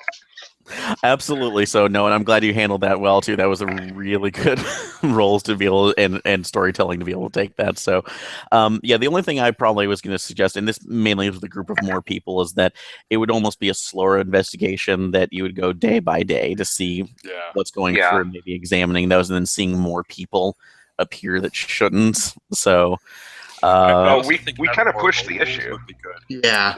No, and that's cool, and I'm glad you did on that one. So that's just something I was going to get your opinion if you feel like this would be better as a slow burn or the quick on if you saw that. Well, like if the first day, if we had pushed the issue on the radio station, I mean, we would have either seen the weird stuff, and then, I assume they accelerated their timetable based on that. Yeah. So and it's technically only one Sean because I will admit I BS'd one thing that the Sean basically was exerting control over a couple other people just without having to be in the head. So Well, that it was they have almost like, spells. yeah, that is just true. cast a So spell. yeah. That is true. So, but since at least on the Delta Green side, since you don't know that, so Well, I mean, so it's sort of interesting, right? Like you could take it in two very different ways. Like you could make this a slow burn game, where it would be like a one or two or maybe even 3 shot, and you just have like different weird stuff, like different weird temporal stuff happening. Yeah. Yeah. And it just gets soft level, the weird progressively stuff. worse. good. Or, I mean, I think what we did tonight is great. Like this would be a great con scenario. Yeah. Yeah. Because like you get almost all of the little bits of Delta Green in there. Like you don't get the vignettes, but like you get the sort of like weird conspiracy stuff. You get the ability to sort of turn traitor for one character. I love Betrayal at House on the Hill, right? It's a great game. Oh, because yes. you don't know who the bad guy's going to be. Yes. So everyone's like, I'm with you. Oh, you're an axe murderer. How could we not have seen that coming, little girl?